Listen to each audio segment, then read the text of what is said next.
ಜ್ಞಾನಬಂಧುಗಳಿಗೆ ಆತ್ಮಪೂರ್ವಕ ವಂದನೆಗಳು.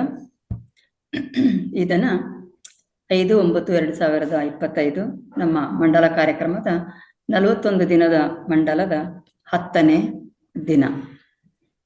ಎಂದಿನಂತೆ ನಾವು ಈ ದಿನ ಪ್ರಥಮವಾಗಿ ಸಮಗ್ರ ಜೀವನ ಶೈಲಿಯನ್ನು ನೋಡೋಣ, ಆನಂತರ ಧ್ಯಾನವನ್ನು ಮಾಡೋಣ. ಕಾರ್ಯಕ್ರಮದ ಮೊದಲಿಗೆ ನಾನು ಅವತಾರ್ ಬಾಬಾಜಿ ಅವರಿಗೆ ನನ್ನ ನಮನಗಳನ್ನು ಸಲ್ಲಿಸ್ತೇನೆ. ಹಾಗೆಯೇ ನಮ್ಮೆಲ್ಲರ ಗುರುಗಳಾಗಿರತಕ್ಕಂಥ ಬ್ರಹ್ಮಶ್ರೀ ಡಾಕ್ಟರ್ ಸುಭಾಷ್ ಪತ್ರಿಜಿಯವರಿಗೂ ಸಹ ನನ್ನ ನಮನಗಳು. ನಮಗೆ ಈ ವೇದಿಕೆಯನ್ನು ಕಲ್ಪಿಸಿಕೊಟ್ಟು ಈ ಒಂದು ಸದಾವಕಾಶವನ್ನು ಕಲ್ಪಿಸಿಕೊಟ್ಟಿರತಕ್ಕಂತಹ ಮಹತಾರ್ ಸಂಸ್ಥೆಯ ಸಂಸ್ಥಾಪಕರು ಆಗಿರತಕ್ಕಂಥ ಡಾಕ್ಟರ್ ರಂಗನಾಥ್ ಸರಿಗೆ ಹಾಗೂ ಅವರ ಸಿಬ್ಬಂದಿ ವರ್ಗದವರಿಗೂ ಸಹ ನನ್ನ ವಂದನೆಗಳು. ಹಾಗೆಯೇ ನನ್ನ ತಂದೆ ತಾಯಿಗೆ ಸಹ ಪ್ರಣಾಮಗಳನ್ನು ತಿಳಿಸುತ್ತಾ ಈ ಕಾರ್ಯಕ್ರಮನ ಇವತ್ತು ಪ್ರಾರಂಭ ಮಾಡೋಣ. ಮೊದಲಿಗೆ ನಾವು ನಮ್ಮ ಆರೋಗ್ಯವನ್ನು ಕಾಪಾಡಿಕೊಳ್ಳಿಕ್ಕೆ ನಮ್ಮಲ್ಲೇ ಇರತಕ್ಕಂಥ ಹಿತ್ತಲಿನ ಗಿಡಗಳು ಅಥವಾ ಮನೆಯಲ್ಲೇ ತಯಾರಿಸತಕ್ಕಂತಹ ಔಷಧಿ ಅಥವಾ ಮದ್ದು ಅಂತ ಹೇಳತಕ್ಕಂಥದ್ದು, ಇದನ್ನು ನಾವು ಹೇಗೆ ಬಳಸ್ಕೋಬೇಕು ಅಥವಾ ಇದರ ಮಹತ್ವ ಏನು ಎಂಬ ಬಗ್ಗೆ ಈಗಾಗಲೇ ಮಧುರಾ ಮೇಡಮ್ ಅವರು ತರಗತಿಯನ್ನು ಕೊಟ್ಟಿದ್ರು. ಆದರೆ ಇದು ಎಳ್ಳಷ್ಟು ಸಾಕಾಗಲಿಲ್ಲ ಅಂತ. ಯಾಕಂತಂದ್ರೆ ಔಷಧಿ ಅಂತ ಹೇಳತಕ್ಕಂಥ ನಾನಾ ವಿಧ ಕಾಯಿಲೆಗಳಿಗೆ ವಿಧವಾದ ಔಷಧಿಗಳನ್ನು ನಾವು ಮನೆಯಲ್ಲೇ ಯಾವುದೇ ಖರ್ಚಿಲ್ಲದೆ ಸಿದ್ಧಪಡಿಸ್ಕೊಳ್ಬಹುದಾಗಿದೆ. ಆದ್ದರಿಂದ ಈ ದಿನ ಮತ್ತೆ ಮಧುರಾ ಮೇಡಮ್ ಅವರು ನಮ್ಮ ಈ ವೇದಿಕೆಯಲ್ಲಿ ಮನೆ ಮದ್ದಿನ ಬಗ್ಗೆ ಎಲ್ರಿಗೂ ಜ್ಞಾನವನ್ನು ಹಂಚಿಕೊಳ್ಬೇಕು ಅಂತ ಈ ಮೂಲಕ ನಾನು ಕೇಳ್ಕೊಂಡು, ಜೊತೆಗೆ ಈ ವೇದಿಕೆಯ ಪರವಾಗಿ ಹಾಗೂ ವೈಯಕ್ತಿಕವಾಗಿ ನಾನು ಸುಸ್ವಾಗತವನ್ನ ಕೋರ್ತೇನೆ. Over to you ma'am, Madhura ma'am. Thank you Revathi madam, thank you so much. ಎಲ್ಲ ಆತ್ಮಬಂಧುಗಳಿಗೂ ನಮಸ್ಕಾರಗಳು. ಹಾಗೆಯೇ ಮಹಾವತಾರ್ ಬಾಬಾಜಿ ಅವರಿಗೆ ಹಾಗೂ ಮಹಾವತಾರ್ ಫೌಂಡೇಶನ್ ರಂಗನಾಥ್ ಸರ್ ಅವರಿಗೆ ಹಾಗೂ ನನ್ನ ಎಲ್ಲ ಆತ್ಮಬಂಧುಗಳಿಗೂ ಮತ್ತೊಮ್ಮೆ ನಮಸ್ಕಾರಗಳನ್ನು ತಿಳಿಸುತ್ತಾ ಇವತ್ತಿನ ಒಂದು ಮನೆಮದ್ದು ಕಾರ್ಯಕ್ರಮವನ್ನು ನಾನು ಪ್ರಾರಂಭಿಸ್ತಾ ಇದ್ದೇನೆ. ಇವತ್ತಿನ ಮನೆಮದ್ದು ಯಾವುದು ಅಂದ್ರೆ, ಹೊಕ್ಕುಳಲ್ಲಿ ಎಣ್ಣೆ ಮತ್ತು ತುಪ್ಪ ಹಾಕುವುದರಿಂದ ಏನು ಪ್ರಯೋಜನಗಳು ಅಂತ. ಎಷ್ಟೋ ಜನಕ್ಕೆ ಗೊತ್ತಿರುತ್ತೆ, ಅಂದ್ರೆ ಹಿಂದಿನ ಕಾಲದಿಂದ ನಾವು ಆಚರಣೆ ಮಾಡ್ಕೊ ಬಂದಿರುತ್ತೇವೆ. ಅದು ಯಾವ ತರ ಹಾಕೋದು ಅಂತ ನಾನು ಇವತ್ತು ತಿಳಿಸ್ಕೊಡ್ತೀನಿ. ಸ್ನೇಹಿತರೆ, ನಮ್ಮ ದೇಹವು ದೇವರ ಒಂದು ಅದ್ಭುತ ಕೊಡುಗೆ ಅಂತ ಹೇಳ್ಬೋದು. ಭ್ರೂಣವು ಹೊಕ್ಕುಳಿನ ಹಿಂದೆ ರೂಪುಗೊಳ್ಳುತ್ತದೆ ಮತ್ತು ಅದು ತಾಯಿಗೆ ಸಂಪರ್ಕಗೊಂಡಿರುವ ನಾಡಿಯಿಂದ ಪೋಷಣೆಯನ್ನು ಪಡಿತಾ ಇರುತ್ತಂತೆ. ಮತ್ತು ಅದರಿಂದ ತಾಯಿಗೆ ಸಂಪರ್ಕ ನಾಡಿಯಿಂದ ಪೋಷಣೆ ಮತ್ತು ಅದರಿಂದ ಮರಣದ ನಂತರ 3 ಗಂಟೆಗಳ ಕಾಲ ನಮ್ಮ ಹೊಕ್ಕುಳು ಬೆಚ್ಚಗಿರುತ್ತೆ. ಅದೇ ರೀತಿ 9 ತಿಂಗಳ ಗರ್ಭಧಾರಣೆಯ ನಂತರ ಅಂದರೆ 270 ದಿನಗಳವರೆಗೆ ಸಂಪೂರ್ಣ ಮಗು ರೂಪುಗೊಳ್ಳುತ್ತದೆ. ಎಲ್ಲಾ ನರಗಳು ಹೊಕ್ಕುಳಿನ ಮೂಲಕ ಭ್ರೂಣಕ್ಕೆ ಸಂಪರ್ಕ ಹೊಂದಿದೆ. ಆದ್ದರಿಂದ ಹೊಕ್ಕುಳು ಒಂದು ಅದ್ಭುತ ಭಾಗವಾಗಿದೆ ಅಂತ ಹೇಳ್ತಾರೆ. ಹೊಕ್ಕುಳಿನ ಹಿಂದೆ ಹೊಕ್ಕುಳಿನ ಗುಂಡಿ ಇದೆ. ಇದರಲ್ಲಿ 72,000ಕ್ಕೂ ಹೆಚ್ಚು ರಕ್ತನಾಳಗಳಿವೆ. ಹೊಕ್ಕುಳಲ್ಲಿ ನಾವು ಶುದ್ಧ ತುಪ್ಪ ಅಥವಾ ಒಳ್ಳೆ ಅಂದ್ರೆ ಗಾಣದಿಂದ ತಯಾರಿಸಿ ಶುದ್ಧವಾದ ಒಂದು ಅಂದ್ರೆ ಎಣ್ಣೆ ಹಾಕೋದ್ರಿಂದ ಅನೇಕ ದೈಹಿಕ ದೌರ್ಬಲ್ಯಗಳನ್ನು ಕೂಡ ನಾವು ಗುಣಪಡಿಸ್ಕೊಳ್ಬಹುದು ಅಂತ ಹೇಳ್ತಾರೆ. ಅಂದ್ರೆ ಹೊಕ್ಕುಳಲ್ಲಿ ಎಣ್ಣೆ ಹಾಕುವುದನ್ನು ಪಾರಂಪರಿಕವಾದ ಒಂದು ಮನೆಮದ್ದು ಅಂತ ಆಯುರ್ವೇದ ಶಾಸ್ತ್ರದಲ್ಲಿ ಹೇಳುತ್ತೆ. ಆಯುರ್ವೇದದಲ್ಲಿ ಇದನ್ನು ನಾಸಾಹಿ ಶಿರಸೋ ದ್ವಾರಂ ಅಂತ ಹೇಳ್ತಾರೆ. ಅಂದ್ರೆ ಮೂಗು ತಲೆಯ ಬಾಗಿಲು ಅಂತ ಹೇಳ್ತಾರೆ. ಅಂದ್ರೆ ಮೂಗಿನ ಮೇಲೆ ತಲೆಗೂ ಶಾಂತಿ, ಅಂದ್ರೆ ಮೂಗಿನ ಮೂಲಕ ತಲೆಗೆ ಶಾಂತಿ ನೀಡುತ್ತದೆ ಅಂತ ಆಯುರ್ವೇದದಲ್ಲಿ ಹೇಳ್ತಾರೆ. ನಾವು ಈಗ ತುಪ್ಪ ಮತ್ತು ಎಣ್ಣೆ ಹಾಕ್ಬೇಕಾದ್ರೆ ಎಣ್ಣೆ ಮತ್ತು ತುಪ್ಪ ಸಾಧಾರಣ ತಾಪಮಾನದಲ್ಲಿ ಇರಬೇಕು. ಯಾಕಂದ್ರೆ ಅತಿಯಾದ ಬಿಸಿಯನ್ನು ಮಾಡ್ಕೊಳ್ಬಾರ್ದು ಅಂತ ಹೇಳ್ತಾರೆ. ಹಾಗಾದ್ರೆ ಹೊಕ್ಕುಳಲ್ಲಿ ಎಣ್ಣೆ ಮತ್ತು ತುಪ್ಪ ಹಾಕಲು ಮುಖ್ಯ ಕಾರಣ ಏನು ಅಂತ ನೋಡೋಣ. ನಮ್ಮ ಯಾವ ರಕ್ತನಾಳಗಳು ಒಣಗುತ್ತವೆ ಅಂತ ನಮ್ಮ ಹೊಕ್ಕಳಿಗೆ ತಿಳಿದಿರುತ್ತಂತೆ. ಆದ್ದರಿಂದ ಅದು ಆ ಅಪಧಮನಿಯಲ್ಲಿ ಎಣ್ಣೆ ಹರಿಯುವಂತೆ ಮಾಡುತ್ತೆ. ಪ್ರತಿಯೊಂದು ಯಾವ ರಕ್ತನಾಳ ನಮ್ಗೆ ಡ್ರೈ ಆಗಿರುತ್ತೆ ಅಂತ ಅದು ಗೊತ್ತಾಗುತ್ತೆ. ನಾವು ಹೊಕ್ಕಳಿನ ಮೂಲಕ ಹೋದಾಗ ಅದು ಮೃದು ಮಾಡ್ತಾ ಬರುತ್ತಂತೆ. ಅದೇ ರೀತಿ ಅಲ್ಲಿ ಸಾವಿರಾರು ರಕ್ತನಾಳಗಳು ನರಮಂಡಲದ ಜಾಲಗಳನ್ನು ಸಂಪರ್ಕಗೊಂಡಿರುತ್ತೆ. ಅದರಿಂದ ಹೊಕ್ಕುಳಿಗೆ ಏನೇ ಹಾಕಿದ್ರು ಅದು ಶೋಷಣೆ ಮೂಲಕ ದೇಹದೊಳಗೆ ಹೀರ್ಕೊಳ್ಳುತ್ತೆ. ಅಂದ್ರೆ ಪೋಷಣೆಯ ಮೂಲಕ ದೇಹವನ್ನು ಹೀರ್ಕೊಳ್ಳುತ್ತೆ. ದೇಹಕ್ಕೆ ತೇವಾಂಶ ಮತ್ತು ಪೋಷಣೆಯನ್ನು ಅದು ಒದಗಿಸುತ್ತೆ. ಉದಾಹರಣೆಗೆ ಚರ್ಮ ಇರ್ಲಿ, ಕಣ್ಣಿರ್ಲಿ, ಕೂದಲಿರ್ಲಿ, ಇವೆಲ್ಲವೂ ಕೂಡ ನಾವು ಒಣಗಿದ್ದಾಗ ಹೊಕ್ಕಳಲ್ಲಿ ನಾವು ಎಣ್ಣೆ ಹಾಕ್ತಾ ಅದೆಲ್ಲ ಮೃದುವಾಗ್ತಾ ಬರುತ್ತೆ ಅಂತ ಹೇಳ್ತಾರೆ. ಅದೇ ರೀತಿ ಮಣಿಪೂರಕ ಚಕ್ರದ ಸಮತೋಲನ ಕೂಡ ಅಂದ್ರೆ ಚಕ್ರ ಕೂಡ ಅಲ್ಲೇ ಇರೋದ್ರಿಂದ ಇದು ದೇಹದಲ್ಲಿ ಅಗ್ನಿ ಜೀರ್ಣಕ್ರಿಯೆ ಮತ್ತು ಆತ್ಮವಿಶ್ವಾಸ ಮತ್ತು ಮನೋಬಲವನ್ನು ನಿಯಂತ್ರಿಸುತ್ತೆ ಅಂತ ಹೇಳ್ತಾರೆ. ಅಂದ್ರೆ ತುಪ್ಪ ಮತ್ತು ಎಣ್ಣೆ ಹಚ್ಚುವುದರಿಂದ ಈ ಚಕ್ರ ಸಮತೋಲನವಾಗಿ ಕಾರ್ಯನಿರ್ವಹಿಸಿ ದೇಹ ಮತ್ತು ಮನಸ್ಸನ್ನು ಸಮಾಧಾನಗೊಳಿಸುತ್ತೆ ಅಂತ ಹೇಳ್ತಾರೆ. ಅಂದ್ರೆ ಹೊಕ್ಕಳಲ್ಲಿ ಎಣ್ಣೆ ಮತ್ತು ತುಪ್ಪ ಹಾಕಿದಾಗ ಅದು ನಿಧಾನವಾಗಿ ದೇಹಕ್ಕೆ ಹೀರಿಕೊಳ್ಳುತ್ತದೆ. ಇದರಿಂದ ಲೂಬ್ರಿಕೇಶನ್, ಹಾರ್ಮೋನ್ ಸಮತೋಲನ, ಒತ್ತಡ ನಿವಾರಣೆಯನ್ನು ಕೂಡ ಇದರಿಂದ ನಾವು ನಿವಾರಿಸ್ಕೋಬಹುದು ಅಂತ ಹೇಳ್ತಾರೆ. ಹಾಗಾದ್ರೆ ಮಾಸ್ಟರ್, ನಾವು ಯಾವ ರೀತಿಯ ಎಣ್ಣೆಯನ್ನು ಹಾಕಿದ್ರೆ ಯಾವ ರೀತಿಯ ಅಂದ್ರೆ ಆರೋಗ್ಯವನ್ನು ನಾವು ಕಾಪಾಡ್ಕೋಬಹುದು ಅಂತ ಹೇಳ್ತೀನಿ. ಈಗ ಒಣಗಿದ ಕಣ್ಣುಗಳು ಅಥವಾ ದುರ್ಬಲ ದೃಷ್ಟಿ, ಹೊಳೆಯುವ ಚರ್ಮ ಮತ್ತು ಕೂದಲಿಗೆ ಏನು ಪರಿಹಾರ, ಯಾವ ರೀತಿ ಎಣ್ಣೆ ಹಾಕ್ಬೇಕು ಅಂದ್ರೆ ಮಲಗುವ ಮೊದಲು 3 ರಿಂದ 7 ಹನಿ ಶುದ್ಧ ದೇಸಿ ಹಸುವಿನ ತುಪ್ಪ ಅಥವಾ ತೆಂಗಿನ ಎಣ್ಣೆಯನ್ನು ಹೊಕ್ಕುಳಲ್ಲಿ ಹಾಕಿದಾಗ ಹಾಕಿ 1.5 ಇಂಚು ವೃತ್ತಾಕಾರದಲ್ಲಿ ನಾವು ಹೊಕ್ಕಳು ಸುತ್ತಲೂ ಹರಿದಾಗ ಅಲ್ಲಿ ಚರ್ಮ ಮೃದುವಾಗುತ್ತೆ, ತೇವಾಂಶ ಹೆಚ್ಚುತ್ತೆ ಅಂತ ಹೇಳ್ತಾರೆ. ಅದೇ ರೀತಿ ಎರಡನೇದು ಮೊಣಕಾಲು ನೋವಿಗೆ ಯಾವ ತರ ಪರಿಹಾರ? ಮಲಗುವ ಮೊದಲು ಪ್ರತಿಯೊಂದು ಕೂಡ ನಾವು ಈ ಎಣ್ಣೆ ಹಾಕೋದು ಮಲಗೋಕ್ಕಿಂತ ಮೊದ್ಲು ಹಾಕ್ಬೇಕು, ಇಲ್ಲ ಬೆಳಗ್ಗೆ ಖಾಲಿ ಹೊಟ್ಟೆಯಲ್ಲಿದ್ದಾಗ ಹಾಕ್ಬೇಕು. ಮತ್ತೆ ಯಾವುದೇ ಬೇರೆ ಹೊತ್ತಿನಲ್ಲಿ ಹಾಕುವುದು ಅಷ್ಟು ಸೂಕ್ತವಲ್ಲ ಅಂತ ಆಯುರ್ವೇದದಲ್ಲಿ ಹೇಳ್ತಾರೆ. ಅದೇ ರೀತಿ ಮೊಣಕಾಲು ನೋವಿಗೆ ಮಲಗುವ ಮೊದಲು 3 ರಿಂದ 7 ಹನಿ ಅಂದ್ರೆ ಕ್ಯಾಸ್ಟ್ರೈಲ್ ಅಂತ ನಾವೇನ್ ಹೇಳ್ತೀವಿ ಅದನ್ನು ಹೊಕ್ಕುಳಲ್ಲಿ ಹಾಕಿ ಅದನ್ನು ಕೂಡ 1.5 ಇಂಚಷ್ಟು ವೃತ್ತಾಕಾರದಲ್ಲಿ ಹರಡಿದಾಗ ಅದು ಕ್ಯಾಸ್ಟ್ರೈಲ್ ಏನು ಅಂದ್ರೆ ಬಿಸಿ ಗುಣ ಇರೋದ್ರಿಂದ ಅವು ನೋವು ಕಡಿಮೆ ಆಗುತ್ತೆ ಅಂತ ಹೇಳ್ತಾರೆ. ಅದೇ ರೀತಿ 3ನೇದು ದೇಹದ ದೌರ್ಬಲ್ಯ ಮತ್ತು ಕೀಲು ನೋವು ಮತ್ತು ಒಣ ಚರ್ಮಕ್ಕೆ ಇದಕ್ಕೆ ಯಾವ ತರ ಮಾಡ್ಕೊಳ್ಳೋದು? ಇದು ಕೂಡ ಅಂದ್ರೆ ಒಂದು 3 ರಿಂದ 7 ಹನಿ ಪ್ರತಿಯೊಂದು ಅಷ್ಟೇ ನಮಗೂ ಅಂದ್ರೆ 3 ರಿಂದ 7 ಹನಿ ತಗೋಬಹುದು, ಇಲ್ಲ ಅಂದ್ರೆ 4 ಡ್ರಾಪ್ಸ್ ಹಿಂಗೆ ನಮಗ್ ಬೇಕಾದಷ್ಟು ತಗೊಳ್ಬಹುದು. ಅದಕ್ಕೇನು ಇಷ್ಟೇ 3 ಹಾಕ್ಬೇಕು ಎಳ್ಳೆ ಹಾಕ್ಬೇಕು ಅಂತೇನಿಲ್ಲ, ನಮಗೆ ಎಷ್ಟಾಗುತ್ತೋ ಅಷ್ಟು ನಾವು ಹಾಕೋಬಹುದು. ಎಳ್ಳೆಣ್ಣೆ ಅಂದ್ರೆ ಮಲಗುವ ಮೊದಲು 3 ರಿಂದ 7 ಹನಿ ಸಾಸಿವೆ ಎಣ್ಣೆ ಅಥವಾ ಎಣ್ಣೆಯನ್ನು ಹೊಕ್ಕುಳಲ್ಲಿ ಹಾಕಿ ಅದನ್ನು ಕೂಡ ವೃತ್ತಾಕಾರದಲ್ಲಿ ನಾವು ಅಂದ್ರೆ ನಾವು ಮಸಾಜ್ ಮಾಡ್ಕೊಳ್ಬೇಕಾಗತ್ತೆ. ಮಸಾಜ್ ಮಾಡಿಸಿದಾಗ ಅದ್ರದ ಬಿಸಿ ಗುಣದಿಂದ ನೋವು ಕಡಿಮೆ ಆಗುತ್ತೆ ಅಂತ ಹೇಳ್ತಾರೆ. ಅದೇ ರೀತಿ ಮುಖ ಮತ್ತು ಕೆನ್ನೆಗಳ ಮೇಲಿನ ಮೊಡವೆ ನೋಡಿ ಎಲ್ಲ ಸಾಧಾರಣವಾಗಿ ಆಗಿರುತ್ತೆ. ನಾವು ಅದಕ್ಕೆ ಯಾವುದೇ ರೀತಿ ಪರಿಹಾರ ಮಾಡ್ಕೊಳ್ಳೋಕ್ಕಿಂತ ಮಲಗುವ ಮೊದಲು ಒಂದು 3 ರಿಂದ 7 ಹನಿನೋ ಅಥವಾ 3 ರಿಂದ 4 ಹನಿನೋ ಅಥವಾ 3 ರಿಂದ 6 ಹನಿನೋ ಅಥವಾ 3 ರಿಂದ 9 ಹನಿ ಎಷ್ಟು ನಮ್ಮ ಹೊಕ್ಕುಳಿಗೆ ಸಾಧ್ಯವಿದೆಯೋ ಅಷ್ಟು ಹನಿಯನ್ನು ಬೇವಿನ ಎಣ್ಣೆಯನ್ನು ಹಾಕೋದ್ರಿಂದ ಅದು ಮುಖದಲ್ಲಿ ಆಗಿರುವಂತ ಮೊಡವೆಗಳಿರ್ಬೋದು ಅಥವಾ ಗುಳ್ಳೆಗಳಿರ್ಬೋದು ಅಥವಾ ಯಾವುದೋ ಒಂದು ಅಂದ್ರೆ ಚರ್ಮದ ಏನೋ ಕಾಯಿಲೆಗಳು ಅದೆಲ್ಲ ಗುಣವಾಗುತ್ತೆ ಅಂತ ಹೇಳ್ತಾರೆ.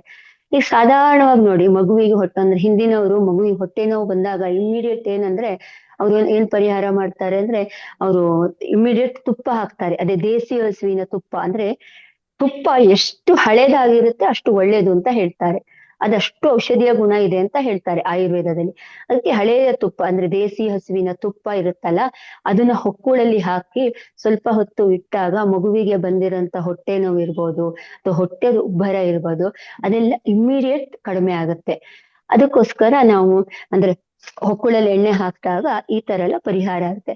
ಈಗ ಫಾರ್ ಎಕ್ಸಾಂಪಲ್ ನಿದ್ರಾ ಸಮಸ್ಯೆ ಇರುತ್ತೆ, ಎಷ್ಟೋ ಜನಕ್ಕೆ ನಿದ್ರೆ ಬರಲ್ಲ ಅಂತ ಹೇಳ್ತೀವಿ. ಅದಕ್ಕೆ ಯಾವ್ಯಾವ್ದೋ ಮಾತ್ರೆ ತಗೊಳ್ಳೋಕ್ಕಿಂತ ಅಥವಾ ಯಾವುದೋ ಒಂದು ಪರಿಹಾರ ಬೇಕಾದಷ್ಟು ಮನೆಯಲ್ಲಿ ಉಪಶಮ ಮಾಡ್ಕೊಳ್ಳುವಂತ ಔಷಧಿಗಳು ಬೇಕಾದಷ್ಟಿದೆ. ಇದಕ್ಕೆ ಬಾದಾಮಿ ಎಣ್ಣೆ ಅಂದ್ರೆ ಅದನ್ನ ನಾವು ಹೊಕ್ಕಳಲ್ಲಿ ಹಾಕಿ ಮಸಾಜ್ ಮಾಡಿದಾಗ ಅದು ನರಮಂಡಲವನ್ನು ಶಾಂತಿ ಮಾಡುತ್ತೆ. ನರಮಂಡಲ ಶಾಂತಿ ಮಾಡಿದ್ರೆ ಆಟೋಮೆಟಿಕ್ ಆಗಿ ನಮ್ಗೆ ನಿದ್ದೆ ಬರುತ್ತೆ.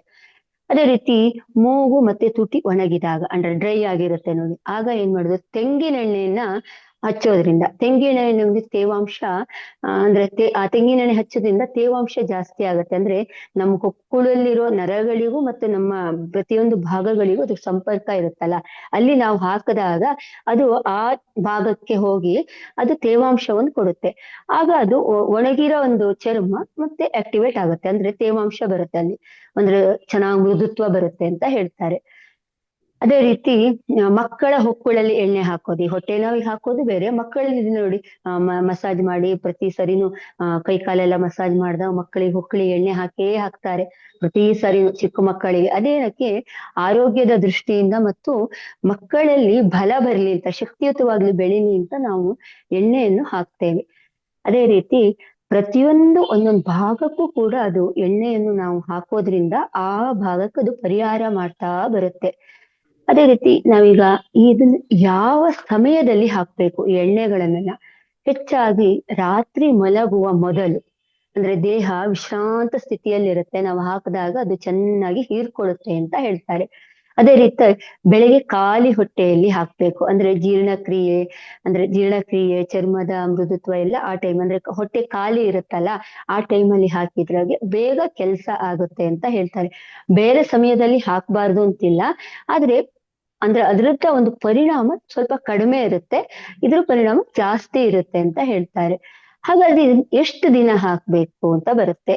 ಅಂದ್ರೆ ಚರ್ಮ, ಕಣ್ಣು, ಅಂದ್ರೆ ಕೂದಲು, ಕಣ್ಣಿನ ಸಮಸ್ಯೆ ಅದೆಲ್ಲ ಇದ್ದಾಗ ನಾವು ವಾರಕ್ಕೆ 3 ರಿಂದ 4 ದಿನ ಹಾಕಿ ಅಂತ ಹೇಳ್ತಾರೆ. ಅಕಸ್ಮಾತ್ ಯಾವುದೇ ಒಂದು ಅಂದ್ರೆ ಏನು ತೊಂದರೆ ಇಲ್ಲ, ಏನಾದ್ರು ತೊಂದರೆ ಇದ್ದಾಗ, ಈಗ ಕೂದಲಿನ ತೊಂದರೆ ಇರೋದು, ಜೀರ್ಣಕ್ರಿಯೆ ತೊಂದರೆ ಇರೋದು, ಅಥವಾ ಒಂದು ಹೊಟ್ಟೆ ಅಂದ್ರೆ ಎಸಿಡಿಟಿ ತರ ಆಗೋದು, ಗ್ಯಾಸ್ ತರ ಆ ತರ ಎಲ್ಲ ಇದ್ದಾಗ ನಾವು ಅಂದ್ರೆ ಪ್ರತಿದಿನ ಒಂದು 15 ದಿನ ಒಳಗೆ ಎಣ್ಣೆಯನ್ನು ಹಾಕೋದು ಒಳ್ಳೇದು ಅಂತ ಹೇಳ್ತಾರೆ. ಆಮೇಲೆ ಅದು ಕಡಿಮೆ ಆದ ತಕ್ಷಣ ವಾರದಲ್ಲಿ ಒಂದು 3-4 ಸಾರಿ ಹಾಕಿದ್ರೆ ಸಾಕು ಅಂತ ಹೇಳ್ತಾರೆ. ನೋಡಿ ಮಾಸ್ಟರ್ಸ್, ಎಷ್ಟು ಅದ್ಭುತವಾಗಿದೆ ಹೊಕ್ಕುಳಲ್ಲಿ ಎಣ್ಣೆ ಹಾಕುವ ಒಂದು ಪ್ರಯೋಜನ ಅಂತ ನಾವು ಹೇಳ್ಬಹುದು. ಅದಕ್ಕೋಸ್ಕರ ನಾವು ಹೀಗಾಗಿ ಹೊಕ್ಕುಳಲ್ಲಿ ಎಣ್ಣೆ ಅಥವಾ ತುಪ್ಪ ಹಾಕುವುದು ಕೇವಲ ಸಂಪ್ರದಾಯ ಅಲ್ಲ, ಅಥವಾ ಮನೆಮದ್ದು ಅಲ್ಲ, ಅಥವಾ ಆಯುರ್ವೇದವಲ್ಲ. ಇದು ಆರೋಗ್ಯ, ಸೌಂದರ್ಯ, ಆಧ್ಯಾತ್ಮಿಕ ಮತ್ತು ಸಮತೋಲನದ ಮೂಲಭೂತ ರಹಸ್ಯ ಅಂತ ಹೇಳ್ತಾರೆ. ಎಷ್ಟು ಅದ್ಭುತವಾಗಿದೆಯಲ್ಲ ಮಾಸ್ಟರ್. ಎಲ್ರು ಇದನ್ನ ನಾವು ದಿನನಿತ್ಯ ಬಳಸ್ಕೊಳ್ಳೋದು ತುಂಬಾ ಒಳ್ಳೇದು. ನಮ್ಮ ಪ್ರತಿಯೊಂದು ಯಾವ್ಯಾವ ಅಂಗಾಂಗಗಳು ಯಾವ್ಯಾವ ತರ ಆಗಿರುತ್ತೆ ಅದು ಹೊಕ್ಕುಳ ನಿರ್ಧಾರ ಮಾಡಿರುತ್ತೆ. ನಾವು ಇಮ್ಮಿಡಿಯೇಟ್ ಹೊಕ್ಕುಳಿಗೆ ಕೆಲಸ ಮಾಡಿದಾಗ ಅದು ಪ್ರತಿಯೊಂದು ದೇಹದ ಯಾವುದೋ ಒಂದು ಭಾಗದಲ್ಲಿ ಅದು ಅಂದ್ರೆ ಪರಿಣಾಮ ಆಗಿರುತ್ತೆ, ಅದರಲ್ಲಿ ಅದು ಕೆಲಸ ಮಾಡ್ತಾ ಹೋಗುತ್ತೆ ಅಂತ ಹೇಳ್ತಾರೆ. ಇದು ಕೇವಲ ಆರೋಗ್ಯದ ಮಾಹಿತಿ ಅಷ್ಟೇ. ನಿಮಗೆ ಹೆಚ್ಚಿನ ಒಂದು ಆರೋಗ್ಯ ಏನಾದ್ರು ಇದಾಗಿದೆ ಅಂದ್ರೆ ಡಾಕ್ಟರ್ ಅನ್ನ ಕನ್ಸಲ್ಟ್ ಮಾಡಿ ಅಂತ ಹೇಳ್ತೀವಿ. ಇದು ಕೇವಲ ಮನೆಮದ್ದು, ಕೇವಲ ಆರೋಗ್ಯ ಮಾಹಿತಿ ಅಷ್ಟೇ masters. Thank you. Thank you very much ma'am, thank you very much. ಎಲ್ಲ ಹಳ್ಳಿಗಳಲ್ಲೆಲ್ಲ ಹಾಕುದನ್ನ ನೋಡಿದ್ವಿ, ಅದಕ್ಕೆ ಇಷ್ಟೊಂದು ಮಹತ್ವ ಇದೆ, ಇಷ್ಟೆಲ್ಲ ಆಗುತ್ತೆ. ಮತ್ತೆ ಎಣ್ಣೆ ಹಾಕಿ ಏನೇನು ಚರ್ಮ ಅಥವಾ ಮೊಡವೆ ಅಥವಾ ಮಕ್ಕಳಿಗೆ ಹೊಟ್ಟೆ ನೋವಾಗ್ಲಿ ಇಂಥದೆಲ್ಲೂ ಸಹ ಶಮನ ಆಗೋದನ್ನ ಇವತ್ತೇ ಕೇಳಿದ್ದು ಮಹತ್ವವಾದ ಮಾಹಿತಿಯನ್ನು ಕೊಟ್ಟಿದ್ದೀರಿ ಮಾಸ್ಟರ್ಸ್. ಇನ್ನು 3 ಜನ ಮಾತಾಡೋರಿದ್ದಾರೆ, ಅದು ಆದ ನಂತರ ನಾವು ಪ್ರಶ್ನೋತ್ತರವನ್ನ ಹೇಳೋಣ. So thank you ma'am, thank you very much. ವೇದಿಕೆಯಲ್ಲೇ ಇರ್ಬೇಕಾಗುತ್ತೆ, ಪ್ರಶ್ನೆಗಳು ಬರ್ತವೆ. Thank you madam. ಇಲ್ಲಿಯ ತನಕ ಅದ್ಭುತವಾದ ಒಂದು ಅವಕಾಶ ಕೊಟ್ಟಂತ ರೇವತಿ ಮೇಡಮ್ಗೂ ಹಾಗೂ ಮಹಾವತಾರ್ ಫೌಂಡೇಶನ್ಗೂ ಹಾಗೂ ರಂಗನಾಥ್ ಸರ್ ಅವರಿಗೂ ಹಾಗೂ ಇಲ್ಲಿಯ ತನಕ ಕೇಳಿಸಿಕೊಂಡ ನನ್ನ ಎಲ್ಲ ಆತ್ಮ ಬಂಧುಗಳಿಗೂ ಅನಂತ ಧನ್ಯವಾದಗಳು. Thank you. ತಮ್ಮ ಈ ಮನೆಮದ್ದು ಮುಂದುವರಿತಾನೆ ಇರ್ತದೆ. Okay, thank you so much. Thank you. ಮುಂದಿನ ಕಾರ್ಯಕ್ರಮ ಆಕ್ಚುಲಿ ನಾವು ಮುದ್ರೆಯ ಬಗ್ಗೆ ನಮ್ಮ ಗೌರಿ ಮೇಡಮ್ ಅವರು ತುಂಬಾ ಚೆನ್ನಾಗಿ ಹೋದ ಶುಕ್ರವಾರ ಕೊಟ್ಟಿದ್ರು. ಆದ್ರೆ ಅವರಿಗೆ ಸಮಯಾವಕಾಶ ಕಡಿಮೆ ಇದ್ದು ಅವರು ಏನು ಅದರ ಒಂದು ಮೂಲ ತತ್ವ ಏನಿದೆ ಅದನ್ನ ಹೇಳುವಾಗ ಪೂರ್ಣ ಆಗದೆ ಮುಂದಿನ ವಾರದಲ್ಲಿ ಹೇಳ್ತೇನೆ ಅಂತ ಹೇಳ್ತಕ್ಕಂಥ ಭರವಸೆಯನ್ನು ಸಹ ಕೊಟ್ಟಿದ್ರು. ಸೊ ಈ ದಿನ ಆ ಉಳಿದ ಭಾಗ, ಯಾಕಂತಂದ್ರೆ ನಾವು ಮುದ್ರೆಯನ್ನ ಮಾಡ್ಬೇಕು, ಅದರ ಫಲವನ್ನ ನಾವು ತಗೋಬೇಕು ಅಂತಂದ್ರೆ ಅದನ್ನ ಕರೆಕ್ಟ್ ಆಗಿ ಅರ್ಥ ಮಾಡಿಕೊಂಡು ಸರಿಯಾಗಿ ನಿಯಮಾನುಸಾರ ಮಾಡ್ಬೇಕಾಗತ್ತೆ. ಆದ್ದರಿಂದ ಈ ದಿನ ಸಹ ನಾನು ಶ್ರೀಮತಿ ಗೌರಿ ಮೇಡಮ್ ಅವ್ರನ್ನ ಈ ವೇದಿಕೆಯ ಪರವಾಗಿ ಈ ಒಂದು ಮುದ್ರೆಯ ಇನ್ನು ಮೂಲ ತತ್ವ ಏನಿದೆ ಅದನ್ನ ಹೇಳಬೇಕು ಅಂತ ಕೇಳ್ಕೊಂಡು ವೇದಿಕೆಯ ಪರವಾಗಿ ಹಾಗೂ ನನ್ನ ವೈಯಕ್ತಿಕವಾಗಿ ನಾನು ಹೃತ್ಪೂರ್ವಕವಾಗಿ ಸ್ವಾಗತಿಸುತ್ತೇನೆ madam. So over to you ma'am, Gauri ma'am.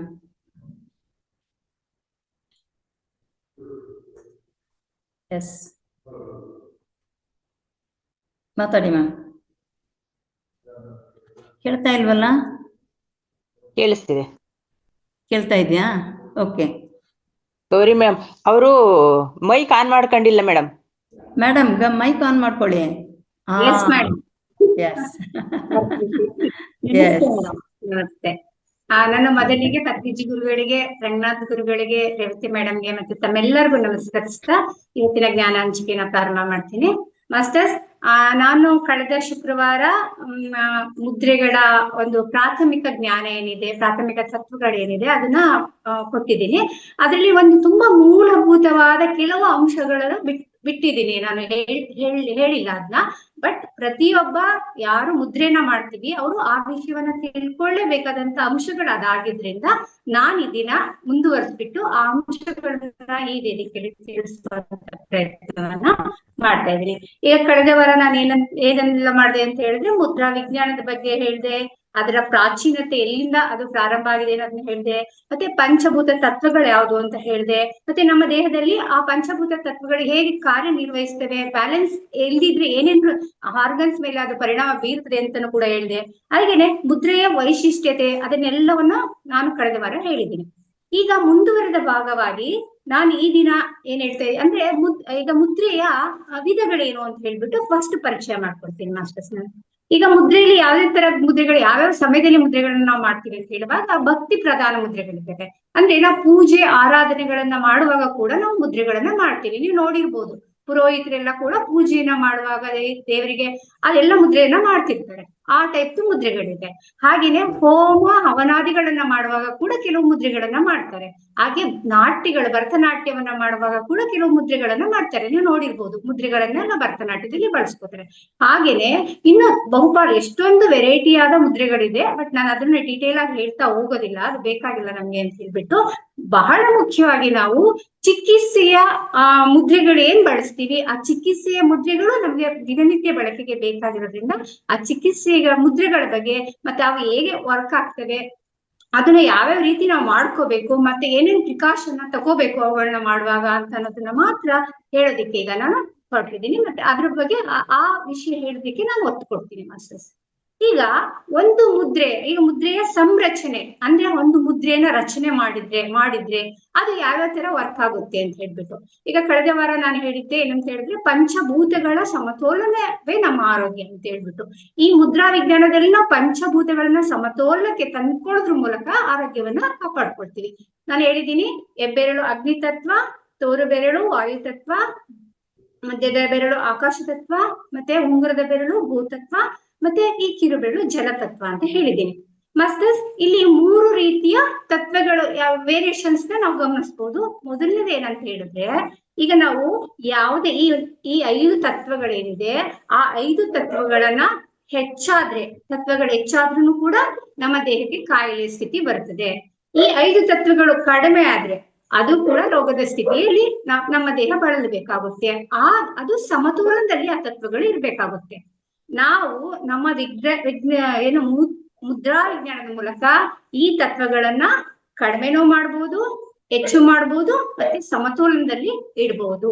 ಇದಕ್ಕೆ ಬೇಸಿಕ್ ಆದಂತ ಸಂರಚನೆ ಏನು ಅಂತ ಹೇಳಿದ್ರೆ, ಇದನ್ನ ಎಲ್ಲರೂ ಗಮನಿಸಲೇಬೇಕಾಗುತ್ತೆ. ಏನಂತ ಹೇಳಿದ್ರೆ, ಈಗ ಒಂದು ತತ್ವ, ಈಗ ಹೆಬ್ಬೆರಳು ಇರ್ತದಲ್ಲ, ಈ ಹೆಬ್ಬೆರಳಿನ ತುದಿಯನ್ನ ನಾವು ಈ ಬೇರೆ ಎಲ್ಲ ತತ್ವಗಳ ಬೆರಳುಗಳಿದೆಯಲ್ಲ ಆ ತುದಿಗಳು ಸ್ಪರ್ಶ ಮಾಡಿದ್ರೆ, ಅಂದ್ರೆ ನಾವು ತುದಿಯನ್ನ ಸ್ಪರ್ಶ ಮಾಡ್ಬೇಕಾಗುತ್ತೆ.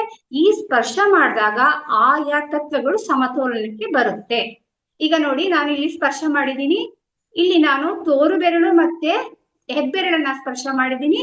ಇದು ತೋರು ಬೆರಳು ವಾಯು ತತ್ವ, ಮತ್ತೆ ಇದು ಅಗ್ನಿ ತತ್ವ. ಇಲ್ಲಿ ಏನಾಗ್ತದೆ ಅಂತ ಹೇಳಿದ್ರೆ, ವಾಯು ತತ್ವ ಸಮತೋಲನಕ್ಕೆ ಬರುತ್ತೆ, ಅಗ್ನಿ ತತ್ವ ಮತ್ತು ವಾಯು ತತ್ವಗಳು ಸಮತೋಲನಕ್ಕೆ ಬರುತ್ತೆ. ಈಗ ಮಧ್ಯದ ಈ ತರ ಸ್ಪರ್ಶ ಮಾಡಿದಾಗ ಏನಾಗ್ತದೆ ಅಂದ್ರೆ, ಇದು ಆಕಾಶ ತತ್ವ ಮತ್ತೆ ವಾಯು ತತ್ವಗಳು ಸಮತೋಲನಕ್ಕೆ ಬರ್ತದೆ. ಈ ತರ ನಾವೆಲ್ಲ ತತ್ವಗಳನ್ನ, ಇದು ಸಮಾನ ಮುದ್ರೆ, ಎಲ್ಲಾ ತತ್ವಗಳು ಕೂಡ ಸಮಾನವಾಗಿ ಬರ್ತವೆ. ಇದು ಸಮಾನವಾದ ಮುದ್ರೆ, ಸಮಾನವಾಗಿ ತಂದ್ಕೊಳ್ಳುವಂತ ಮುದ್ರೆ. ಇನ್ನು ಒಂದು ತತ್ವವನ್ನು ಕಡಿಮೆ ಮಾಡ್ಬೇಕು. ಅದು ಹೇಗೆ ಮಾಡೋದು ಅಂತ ಹೇಳಿದ್ರೆ, ಈಗ ನನ್ನ ದೇಹದಲ್ಲಿ ವಾಯು ತತ್ವ ಜಾಸ್ತಿ ಆಗಿದೆ ಅಂತ ಅನ್ಕೊಳ್ಳಿ. ಆಗ ಏನ್ ಮಾಡ್ಬೇಕು, ಈ ವಾಯು ತತ್ವದ ತೋರು ಬೆರಳೇನಿದೆ ಅದನ್ನ ಹೆಬ್ಬೆರಳಿನ ಬುಡಕ್ಕೆ ನಾವು ಈ ತರ ಇಟ್ಟಿ ಈ ಹೆಬ್ಬೆರಳನ್ನ ಈ ಬೆರಳ ಮೇಲೆ ನಾವು ಒತ್ತಿ ಹಿಡಿದಾಗ ಈ ವಾಯು ತತ್ವ ಕಡಿಮೆ ಆಗುತ್ತೆ. ಹಾಗೇನೆ ಈಗ ನಮ್ಮ ದೇಹದಲ್ಲಿ ಆಕಾಶ ತತ್ವ ಜಾಸ್ತಿ ಇದೆ ಅಂತ ಇಟ್ಕೊಳ್ಳಿ. ಆ ಆಕಾಶ ತತ್ವದ ಮುದ್ರೆಯನ್ನು ಅಥವಾ ಬೆರಳನ್ನ ನಾವು ಈ ಹೆಬ್ಬೆರಳಿನ ಬುಡಕ್ಕೆ ಇಟ್ಟು ಆ ಹೆಬ್ಬೆರಳನ್ನ ಇದ್ರ ಮೇಲೆ ಇಟ್ಕೊಂಡಾಗ ಆಕಾಶ ತತ್ವ ಕಡಿಮೆ ಆಗುತ್ತೆ. ಈ ತರ ಎಲ್ಲಾ ಬೆರಳನ್ನು ಮಾಡ್ಕೋಬಹುದು ಮಾಸ್ಟರ್ಸ್ ನಾವು. ಹೀಗೆ ಆ ನಮ್ಮ ದೇಹದಲ್ಲಿ ಹೆಚ್ಚಾಗಿರುವಂತ ಆ ತತ್ವವನ್ನ ಕಡಿಮೆ ಮಾಡುವಂತ ವಿಧಾನ ಇದು. ಇನ್ನು ಕಡಿಮೆ ಆಗಿರೋದನ್ನ ಹೆಚ್ಚು ಮಾಡೋದು ಹೇಗೆ ಅಂತ ಹೇಳಿದ್ರೆ, ಈಗ ನನ್ನ ದೇಹದಲ್ಲಿ ವಾಯು ತತ್ವ ಕಡಿಮೆ ಆಗಿದೆ. ಅವಾಗ ಏನ್ ಮಾಡ್ಬೇಕು ಅಂತ ಹೇಳಿದ್ರೆ, ಈ ಹೆಬ್ಬೆರಳನ್ನ ಯಾವ ತತ್ವ ಕಡಿಮೆ ಆಗಿದೆಯೋ ಅದ್ರ ಬುಡಕ್ಕೆ ಇಟ್ಟು ಆ ತತ್ವ ಯಾವ್ದು ಹೆಚ್ಚಾಗ್ಬೇಕೋ ಅದನ್ನ ಹೆಬ್ಬೆರಳ ಮೇಲೆ ಇಟ್ಟಾಗ ನಾವು ಆ ತತ್ವ ಜಾಸ್ತಿ ಆಗುತ್ತೆ. ಈಗ ನಿಮ್ಗೆ ಕಾಣಿಸ್ತಿರ್ಬೋದು, ಇಲ್ಲಿ ನಾನು ವಾಯು ತತ್ವ ನನ್ನಲ್ಲಿ ಕಡಿಮೆ ಇದೆ ಅಂತ ಹೇಳಿದ್ರೆ ಈ ಹೆಬ್ಬೆರಳನ್ನ ನಾನು ವಾಯು ತತ್ವದ ಬೆರಳೇನಿದೆ ಅದರ ಬುಡಕ್ಕೆ ಇಟ್ಟಿ ಅದ್ರ ಮೇಲೆ ನಾನು ಈ ತೋರು ಬೆರಳನ್ನ ವಾಯು ತತ್ವದ ಬೆರಳನ್ನ ಮೇಲ್ವೆ ಇಟ್ಟಾಗ ಈ ವಾಯು ತತ್ವ ಹೆಚ್ಚಾಗುತ್ತೆ. ಈ ತರ ಎಲ್ಲಾ ತತ್ವವನ್ನು ಹೆಚ್ಚು ಮಾಡ್ಕೊಳ್ಳಿಕ್ಕೆ ನಾವು ಬಳಸ್ಕೋಬಹುದು. ಆದ್ರೆ ಈಗ ಮೂಲಭೂತವಾದ ಪ್ರಶ್ನೆ ಏನು ಹುಟ್ಟುತ್ತೆ ಅಂತ ಹೇಳಿದ್ರೆ, ನನ್ನ ದೇಹದಲ್ಲಿ ಯಾವ ತತ್ವ ಹೆಚ್ಚಾಗಿದೆ ಅನ್ನೋದನ್ನ ನಾನು ಹೇಗೆ ಕಂಡುಕೊಳ್ಳೋದು? ಇದು ಬಹಳ ಮುಖ್ಯವಾಗಿದ್ದು. ಈಗ ಏನಾಗುತ್ತೆ ಅಂತ ಹೇಳಿದ್ರೆ, ಎಲ್ಲರ ಬಾಡಿಯ ಸಂರಚನೆ ಬೇರೆ ಬೇರೆ ರೀತಿ ಇರ್ತದೆ.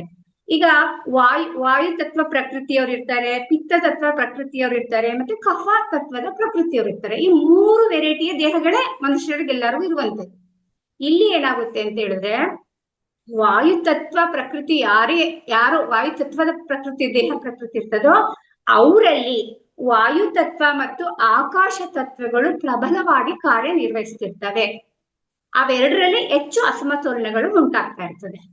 ಬೇರೆ ತತ್ವಗಳಿಲ್ಲ ಅಂತಲ್ಲ, ಆದ್ರೆ ಹೆಚ್ಚು ಡಾಮಿನೇಟ್ ಆಗಿ ವರ್ಕ್ ಮಾಡೋದು, ಅಸಮತೋಲನ ಉಂಟಾಗೋದೆಲ್ಲ ಕೂಡ ವಾಯು ತತ್ವ ಮತ್ತೆ ಆಕಾಶ ತತ್ವದಲ್ಲಿ.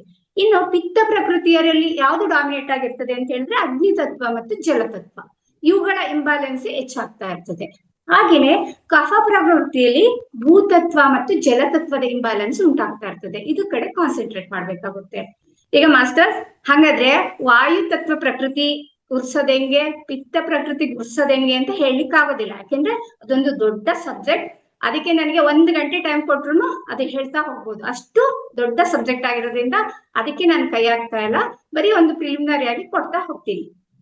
ಇದೆಲ್ಲದಕ್ಕೂ ಈಗ ನೋಡಿ, ಇದಿಷ್ಟನ್ನ ನಾವು ತುಂಬಾ ಒಂದು ಕಾಂಪ್ಲಿಕೇಶನ್ಸ್ ಆಗುತ್ತೆ, ಇದನ್ನೆಲ್ಲ ನೆನ್ಪಿಟ್ಕೊಳ್ಳೋದು, ಮತ್ತೆ ಇದೆಲ್ಲ ಇಂಬ್ಯಾಲೆನ್ಸ್ ಆಗ್ಬೋದು, ಆ ತರದ್ ನಮ್ಗೆ ಕನ್ಫ್ಯೂಷನ್ಸ್ ಉಂಟಾಗುತ್ತೆ. ಅದಕ್ಕೆ ನಾನು ಒಂದು ಟಿಪ್ಸ್ ಅನ್ನ ಕೊಡ್ತೀನಿ. ಏನ್ ಟಿಪ್ಸ್ ಅಂತ ಹೇಳಿದ್ರೆ, ಈಗ ನಾನು ನನ್ನ ಪ್ರಾಕ್ಟಿಕಲ್ ಲೈಫ್ ಅಲ್ಲಿ ಇದು ಒಂದು ಎಕ್ಸಾಂಪಲ್ ಇದಾಯ್ತು, ಮೊನ್ನೆ ಅಂತಾನೆ ಆಯ್ತು ಗಡ್ಸ್ತು.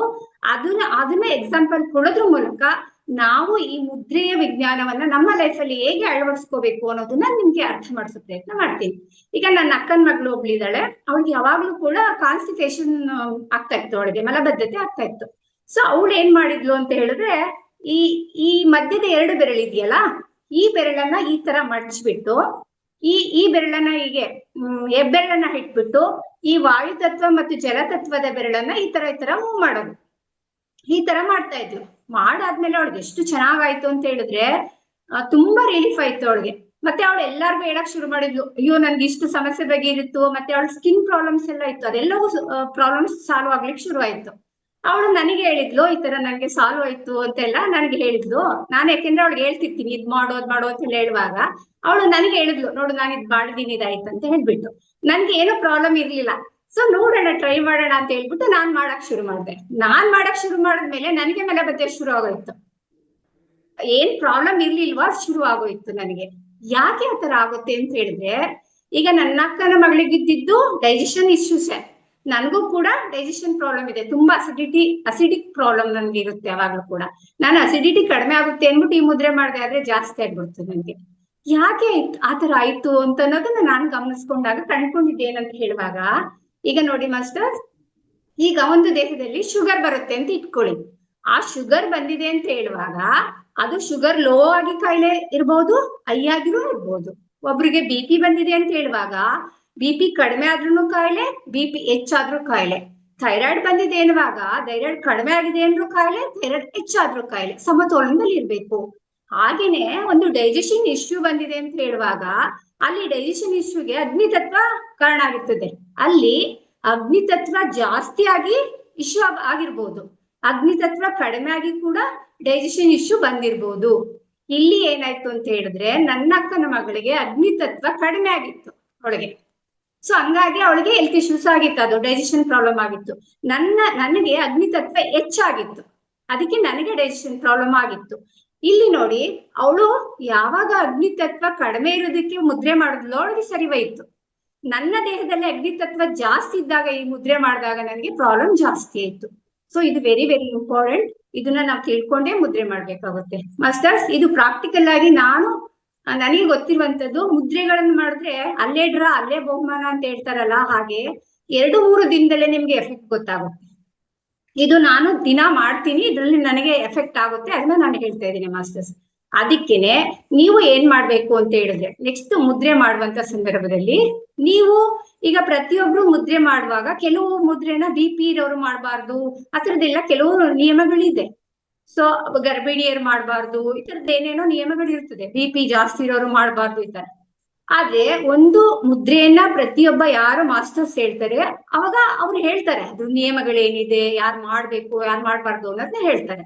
ನೀವು ಯಾರು ಮಾಡ್ತೀರೋ ಅವರು 2-3 ದಿನ ಕರೆಕ್ಟ್ ಆಗಿ ಮಾಡಿ ನಿಮ್ಮ ದೇಹದಲ್ಲಿ ಆಗುವಂತ ಬದಲಾವಣೆನ ಅಬ್ಸರ್ವ್ ಮಾಡಿ. ಅದು ನಿಮ್ಗೆ ಬೆನಿಫಿಟ್ ಆಗ್ತಿದೆ ಅಂತ ಹೇಳಿದ್ರೆ ಮುಂದುವರಿಸಿ, ಬೆನಿಫಿಟ್ ಆಗ್ತಿಲ್ಲ ಅಂತಂದ್ರೆ ಮುಂದುವರಿಸಬೇಡಿ. ಈಗ ಒಂದೇ ಸಮಸ್ಯೆಗೆ 7-8 ತರದ ಮುದ್ರೆಗಳಿರ್ತದೆ. ನಿಮ್ಗೆ ಯಾವ್ದು ಕರೆಕ್ಟ್ ಆಗಿ ನಿಮ್ಮ ದೇಹಕ್ಕೆ ಸೆಟ್ ಆಗ್ತಾ ಇದೆ ಅನ್ನೋದನ್ನ ನಿಮ್ಮ ದೇಹವನ್ನ ನೀವೇ ಡಾಕ್ಟರ್ ಆಗಿ ಕಂಡುಕೊಂಡು ಅದನ್ನ ಅಡಾಪ್ಟ್ ಮಾಡ್ತಾ ಹೋದ್ರೆ ಆರೋಗ್ಯ ವೃದ್ಧಿ ಆಗೋದ್ರಲ್ಲಿ ಖಂಡಿತ ಅವುಗಳು ಪರಿಣಾಮಕಾರಿಯಾಗಿ ಕೆಲಸ ಮಾಡ್ತವೆ ಅನ್ನೋದು ನನ್ನ ತಿಳಿವು. ಯಾಕೆಂದ್ರೆ ನಾನು ಆ ಕೆಲಸವನ್ನ ಮಾಡ್ತಿದ್ದೀನಿ ಮಾಸ್ಟರ್ಸ್. ಇನ್ನು ಇದಿಷ್ಟು ಪ್ರಿಲಿಮಿನರಿ ಆದಂತ ಜ್ಞಾನ. ಇನ್ನು ಬೇಸಿಕ್ ಬೇರೆ ಬೇರೆ ಮುದ್ರೆಗಳನ್ನ ನಮ್ಮ ವೇದಿಕೆಯ ಇತರ ಮಾಸ್ಟರ್ಸ್ ಗಳು ನಿಮ್ಗೆ ಹೇಳ್ತಾ ಹೋಗ್ತಾರೆ. ಆ ತರ ನೀವು ಮಾಡ್ತಾ ಆರೋಗ್ಯವನ್ನ ಪಡ್ಕೊಡಿ ಅಂತ ಹೇಳ್ತಾ ಈ ಅವಕಾಶ ಕೊಟ್ಟಿದ್ದಕ್ಕಾಗಿ ಮಹತಾರ್ ಫೌಂಡೇಶನ್ಗೆ, ರಂಗನಾಥ್ ಗುರುಗಳಿಗೆ, ರೇವತಿ ಮೇಡಮ್ ಅವರಿಗೆ ಮತ್ತೆ ಕೇಳಿಸ್ಕೊಂಡಿದ್ದಕ್ಕಾಗಿ ತಮ್ಮೆಲ್ಲರಿಗೂ ನಮಸ್ಕರಿಸ್ತಾ ಇವತ್ತಿನ ನನ್ನ ಜ್ಞಾನ ಹಂಚಿಕೆಯನ್ನು ಮುಗಿಸ್ತೀನಿ. Thank you so much. Thank you madam, thank you very much. ಯಾಕಂತಂದ್ರೆ ಮುದ್ರೆ ಅಂತ ಹೇಳಿದಾಗ ಕೆಲವೊಮ್ಮೆ ಒಬ್ರಿಗೆ ಆಗಿದೆ, ತುಂಬಾ ಜನ ಈ ಕಾಯಿಲೆ ಬಂದಾಗ ಸಹ ಹಾಗೆ ಹೇಳ್ತಾರೆ. ಸೊ ಡಾಕ್ಟರ್ಗಿನ್ನ ಜೋರಾಗಿ ನೋಡ್ಲಿಕ್ಕೆ ಹೋದವರು ನೀನು ಇದು ಮಾಡು ಅದು ಮಾಡು ಅಂದ್ರೆ ನನಗೆ ಹಾಗಾಗಿತ್ತು ನೀನು ಅದನ್ನೇ ಮಾಡು ಅಂತ. ಎಲ್ಲರ ಶರೀರ ಒಂದೇ ತರದ ತತ್ವವನ್ನು ಹೊಂದಿಲ್ಲ ಅಥವಾ ಹೆಚ್ಚು ಕಡಿಮೆ ಅಂತ ಹೇಳತಕ್ಕಂಥದ್ದು ಬಹಳ ಚೆನ್ನಾಗಿ ಹೇಳಿದ್ರಿ. ಒಬ್ಬರಿಗೆ ವರ್ಕ್ ಆಗಿದೆ, ಇನ್ನೊಬ್ಬರಿಗೆ ವರ್ಕ್ ಆಗುದಿಲ್ಲ. ಯಾಕಂತಂದ್ರೆ ಅದು ಬಂದಂತಹ ಕಾರಣ ಬೇರೆನೆ ಇರ್ತದೆ. ಅದಕ್ಕೋಸ್ಕರ ಅದನ್ನ ಅರಿತುಕೊಂಡು ನಿಜವಾಗ್ಲೂ ಈ ಮುದ್ರೆಯನ್ನ ಮಾಡ್ಬೇಕು ಅಂತ ತುಂಬಾ ಚೆನ್ನಾಗಿ ಹೇಳಿದ್ರು. So thank you very much ma'am, thank you very much Gauri ma'am. Thank you madam, thank you. ಪ್ರಶ್ನೆಯನ್ನ ಮುಂದೆ ತಗೊಳ್ಳೋಣ. ಮುಂದಿನ ಈಗ ಏನು ಗೌರಿ ಮೇಡಮ್ ಇದೆಲ್ಲವನ್ನ ಕ್ಲಿಯರ್ ಮಾಡಿದ್ರು, ಮುದ್ರೆನ ಹೇಗೆ ಮಾಡಬೇಕು, ಹೇಗೆ ಬಂತು ಅಂತ ಹೇಳತಕ್ಕಂತ ಸಂಪೂರ್ಣ ಒಂದು ಮೂಲ ತತ್ವವನ್ನ ಅವರು ಕೊಟ್ಟಿದ್ದಾರೆ. ಈಗ ಈ ಕೆಲವು ಮುದ್ರೆಗಳನ್ನ ಮಾಡಿ ನಮ್ಮ ಆರೋಗ್ಯವನ್ನ ಹೇಗೆ ಕಾಪಾಡ್ಕೊಳ್ಬೇಕು ಅಂತ ಹೇಳತಕ್ಕಂತ ಅಂಶದೊಂದಿಗೆ ನಾನು ನಮ್ಮ ಇದೇ ವೇದಿಕೆಯ ಹಿರಿಯ ಮಾಸ್ಟರ್ ಆಗಿರತಕ್ಕಂತ ಸಣ್ಣೇಗೌಡ ಸರ್ರನ್ನ ಎಲ್ಲ ಈ ವೇದಿಕೆ ಪರವಾಗಿ ಹಾಗೂ ನಾನು ವೈಯಕ್ತಿಕವಾಗಿ ಪೂರಕವಾಗಿ ಸ್ವಾಗತಿಸ್ತೇನೆ. ಸಣ್ಣೇಗೌಡರು sir, over to you sir. ನಮಸ್ತೆ ಮೇಡಮ್, ಎಲ್ಲ ಆತ್ಮ ಬಂಧುಗಳು, ಶರಣತಿಗಳು. ನಾನು ಮಾತಾಡೋದು ಸ್ಪಷ್ಟವಾಗಿ ಕೇಳ್ತಾ ಇದ್ದೆ ಮೇಡಮ್? ಎಸ್, ಕೇಳ್ತಾ ಇದೆ ಸರ್. ಎಸ್ ಮಾಸ್ಟರ್ಸ್, ತಾವೀಗ ನಾನು ಹೇಳ್ತಕ್ಕಂತ ಒಂದು ಮುದ್ರೆ ವಿಶೇಷತೆ ಏನಂತಂದ್ರೆ ಶಂಖ ಮುದ್ರಾ ಅಂತ ಹೇಳ್ಬಿಟ್ಟು ಇಲ್ಲಿ 4 ಅಂಶಗಳನ್ನು ಗಮನಿಸ್ಬೇಕು ನೀವು.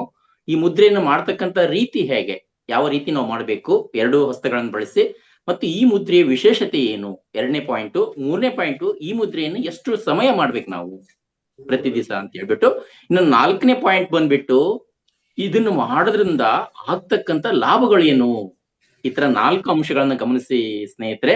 ಮೊದಲನೇದಾಗಿ ಯಾವ ರೀತಿ ಮಾಡ್ಬೇಕು ಅಂತಕ್ಕಂಥದ್ದು ತೋರಿಸ್ತೀನಿ. 2 ಹಸ್ತಗಳನ್ನ ಬಳಸಿ ಮಾಡ್ಬೇಕಾಗುತ್ತೆ ನೋಡಿ. ನಾನೀಗ ತೋರಿಸ್ತೇನೆ. ನನ್ನದು ಇದು ಎಡ ಹಸ್ತ, ಇದು ಬಲ ಹಸ್ತ. ನಂದು ಎಡ ಹಸ್ತದ ಹೆಬ್ಬೆರಳನ್ನ ಬಲ ಕೈಯ 4 ಬೆರಳುಗಳಿಂದ ಹಿಡ್ಕೊಂಡು, ಹೌದ್ರಾ, ಹಿಡ್ಕೊಂಡಾಗ ಈ ತರ ಬರುತ್ತೆ. ಮೇಲೆ ಉಳಿದಂತ 4 ಬೆರಳನ್ನು ಆ ಮಡಚಿದ ಬೆರಳುಗಳ ಮೇಲೆ ಹಿಡ್ಕೊಳ್ಳೋದಷ್ಟೇ, ಜಸ್ಟ್ ಅರಿಮ್ ಹಿಡಿಯೋದು.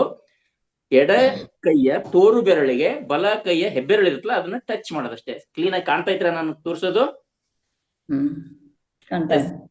ರೀತಿ ಈ ತರ ಕಾಣ್ತಾ ಇರುತ್ತೆ ನೋಡಿ. ಇನ್ನೊಂದ್ಸರಿ ಎಡ ಕೈಯ ಹೆಬ್ಬೆರಳು ಬಲಗೈಯ 4 ಬೆರಳುಗಳಿಂದ ಹಿಡ್ಕೊಂಡಿದ್ದೇನೆ ಹಗುರಾಗಿ. ನಂತರ ಈ ಉಳಿದ ಬೆರಳುಗಳನ್ನ ಮಡಚಿದ ಬೆರಳುಗಳ ಮೇಲೆ ಟಚ್ ಮಾಡಿದ್ದೇನೆ. ಆ ಟಚ್ ಮಾಡಿದ ತೋರು ಬೆರಳಿಗೆ ಬಲಗೈ ಹೆಬ್ಬೆರಳನ್ನು ಒಯ್ದು ಕೂಡಿಸಿದ್ದೀನಿ. ಎಸ್, ಈ ತರ ನೋಡ್ಲಿಕ್ಕೆ ಶಂಕುವಿನ ತರ ಕಾಣ್ತಾ ಇದೆ. ಇದನ್ನ 2 ಕೈಗಳನ್ನು ಬಳಸಿನೂ ಕೂಡ ಮಾಡಬಹುದು ಅಂತ ಹೇಳಿದ್ದಾರೆ. ಇದು ಮಾಡ್ತಕ್ಕಂತ ರೀತಿ ಆಯ್ತು.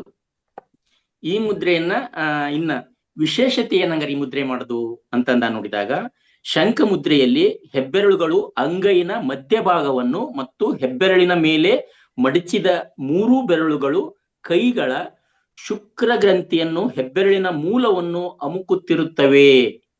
ಹಾಗಾಗಿ ಈ ಭಾಗಗಳು ನಮ್ಮ ಪಿಟ್ಯೂಟರಿ ಮತ್ತು ಫಿನಿಯಲ್ ಹಾಗೂ ಥೈರಾಯ್ಡ್ ಗ್ರಂಥಿಗಳ ನರಬಿಂದುಗಳನ್ನು ಪ್ರತಿಪಾದಿಸುತ್ತವೆ. ಅಲ್ಲದೆ ದೇಹದ ಮಧ್ಯಭಾಗವಾದ ಲಿವರ್, ಅದರ ಗ್ರಂಥಿ ಹಾಗೂ ಹೊಕ್ಕಳಿಗೆ ಸಂಬಂಧಿಸಿದ ಭಾಗವನ್ನು ಪ್ರತಿಬಿಂಬಿಸುತ್ತದೆ. ಹಾಗಾಗಿ ಈ ಭಾಗಕ್ಕೆ ಸಂಬಂಧಿಸಿದ ನಮ್ಮ ದೈಹಿಕ ತೊಂದರೆಗಳನ್ನು ನಿವಾರಣೆ ಮಾಡಿಕೊಳ್ಳಬಹುದು ಅಂತಕ್ಕಂಥದ್ದು ಈ ಒಂದು ಮುದ್ರೆಯ ವಿಶೇಷತೆ. ಜೊತೆಗೆ ನಮ್ಮ ಅಂಗೈನಲ್ಲಿ ಹೃದಯದ ಒತ್ತಡ, ಯಕೃತ್ತು, ಮೂತ್ರಪಿಂಡಗಳು, ಥೈರಾಯ್ಡ್ಸ್ ಮತ್ತು ಪ್ಯಾರಾಥೈರಾಯ್ಡ್ಸ್ ಗ್ರಂಥಿಗಳಿಗೆ ಸಂಬಂಧಿಸಿದ ನರಬಿಂದುಗಳು ಇದ್ದು ಇವೆಲ್ಲವುದರ ಮೇಲೆ ಒತ್ತಡ ಬಿದ್ದು ಶರೀರದ ಆರೋಗ್ಯ ಚೆನ್ನಾಗಿರುತ್ತದೆ. ವಾವ್, ಎಷ್ಟೊಂದು ವಿಶೇಷತೆ ನೋಡಿ ಸ್ನೇಹಿತರೆ.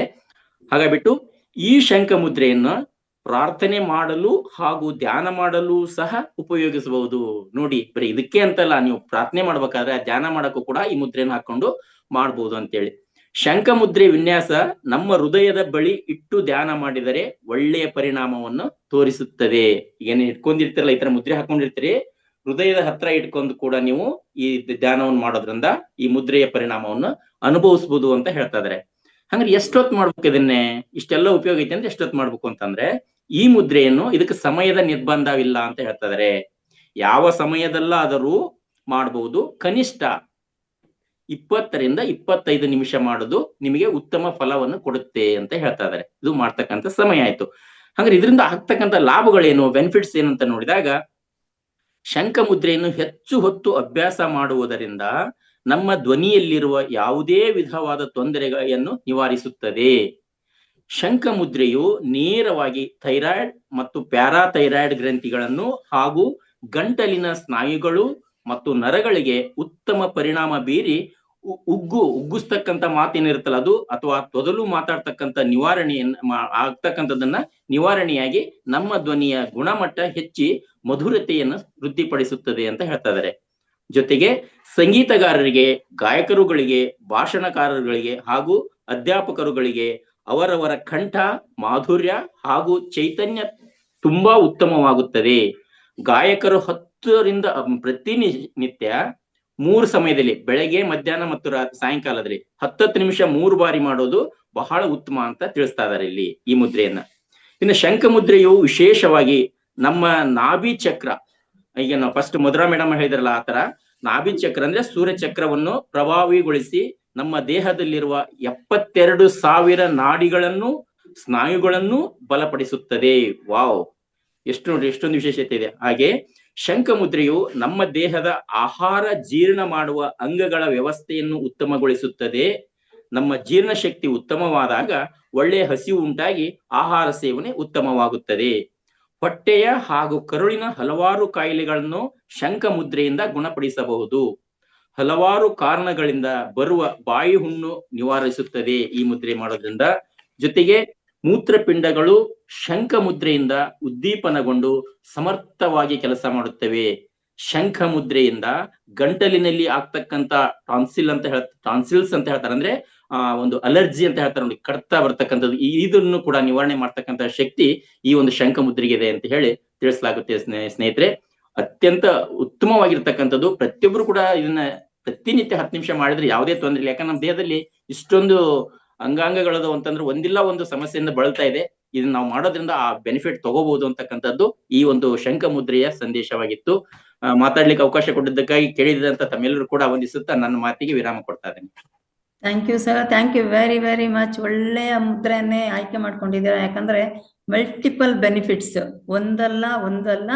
ಸೊ ಸಾಕಷ್ಟು ಸಾಕಷ್ಟು ವಿಧವಾದ ಒಂದು ಆರೋಗ್ಯಕ್ಕೆ ಸಂಬಂಧಪಟ್ಟ ಮಾಹಿತಿಯನ್ನು ಕೊಟ್ಟಿದ್ದೀರಾ. ತುಂಬಾ ಧನ್ಯವಾದಗಳು. ಪ್ರಾಕ್ಟೀಸ್ ಮಾಡಿದ್ರೆ ನಿಜವಾಗ್ಲೂ ನಮ್ಮಲ್ಲೂ ತುಂಬಾ ಹಾಡುಗಾರರಾಗ್ಲಿ ಅಥವಾ ಥೈರಾಯ್ಡ್ ಸಮಸ್ಯೆ ಬೇಕಾದಷ್ಟು ಸಮಸ್ಯೆ ಇರೋರಿದ್ದಾರೆ. ಇದನ್ನ ನಿರಂತರವಾಗಿ ಮಾಡ್ಕೊಂಡ್ರೆ ಖಂಡಿತವಾಗ್ಲೂ ಅವ್ರಿಗೊಂದು ಫಲಿತಾಂಶ ಸಿಗ್ತದೆ ಅಂತ ಹೇಳತಕ್ಕಂಥ ಮಾತನ್ನ ಹೇಳಿ ತುಂಬಾ ಧನ್ಯವಾದಗಳು.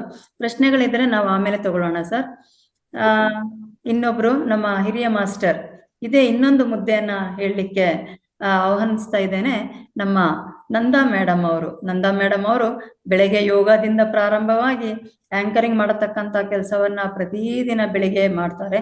ಹಾಗೆ ನಮ್ಮ ಈ ವೇದಿಕೆಯಲ್ಲಿ ಏನೆಲ್ಲ ನಾವು ಹೇಳ್ತೇವೆ ಅದನ್ನೆಲ್ಲ ತಮ್ಮ ಒಂದು ಜೀವನದಲ್ಲಿ ಅಳವಡಿಸ್ಕೊಳ್ತಕ್ಕಂತಹ ಒಬ್ರು ವ್ಯಕ್ತಿ ನಂದಾ ಮೇಡಮ್. ನಾನು ತಮ್ಮನ್ನ ಈ ವೇದಿಕೆಯ ಪರವಾಗಿ ಹಾಗೂ ವೈಯಕ್ತಿಕವಾಗಿ ಸ್ವಾಗತಿಸ್ತೇನೆ. ತಮ್ಮ ಒಂದು ಮುದ್ರೆಯ ಜ್ಞಾನವನ್ನ ಇಲ್ಲಿ ಹಂಚ್ಕೋಬೇಕು ಅಂತ ಕೇಳ್ತಾ ಇದ್ದೇನೆ. Over to you ma'am. Thank you madam, thank you so much. ಮೊದಲನೇದಾಗಿ ಮಹಾವತಾರ್ ಫೌಂಡೇಶನ್ನ ಹಾಗೂ ನನ್ನ ಆಧ್ಯಾತ್ಮಿಕ ಗುರುಗಳಾದ ರಂಗನಾಥ್ ಗುರುಜಿಯವರನ್ನ ನೆನೆಯುತ್ತಾ, ಹಾಗೂ ಈ ಅವಕಾಶ ಕೊಟ್ಟಂತ ರೇವತಿ ಮೇಡಮ್ ಹಾಗೂ ಈ ಜೂಮ್ನಲ್ಲಿ ಹಾಜರಿದ್ದಂತ ಎಲ್ಲ ಆತ್ಮಬಂಧುಗಳಿಗೂ ನನ್ನ ವಂದನೆಗಳನ್ನು ತಿಳಿಸುತ್ತಾ, ಇವತ್ತು ನನ್ನ ಧ್ಯಾನ ಹಂಚಿಕೆಗೆ ಅವಕಾಶ ಮಾಡಿಕೊಟ್ಟದ್ದಕ್ಕಾಗಿ ಥ್ಯಾಂಕ್ ಯು.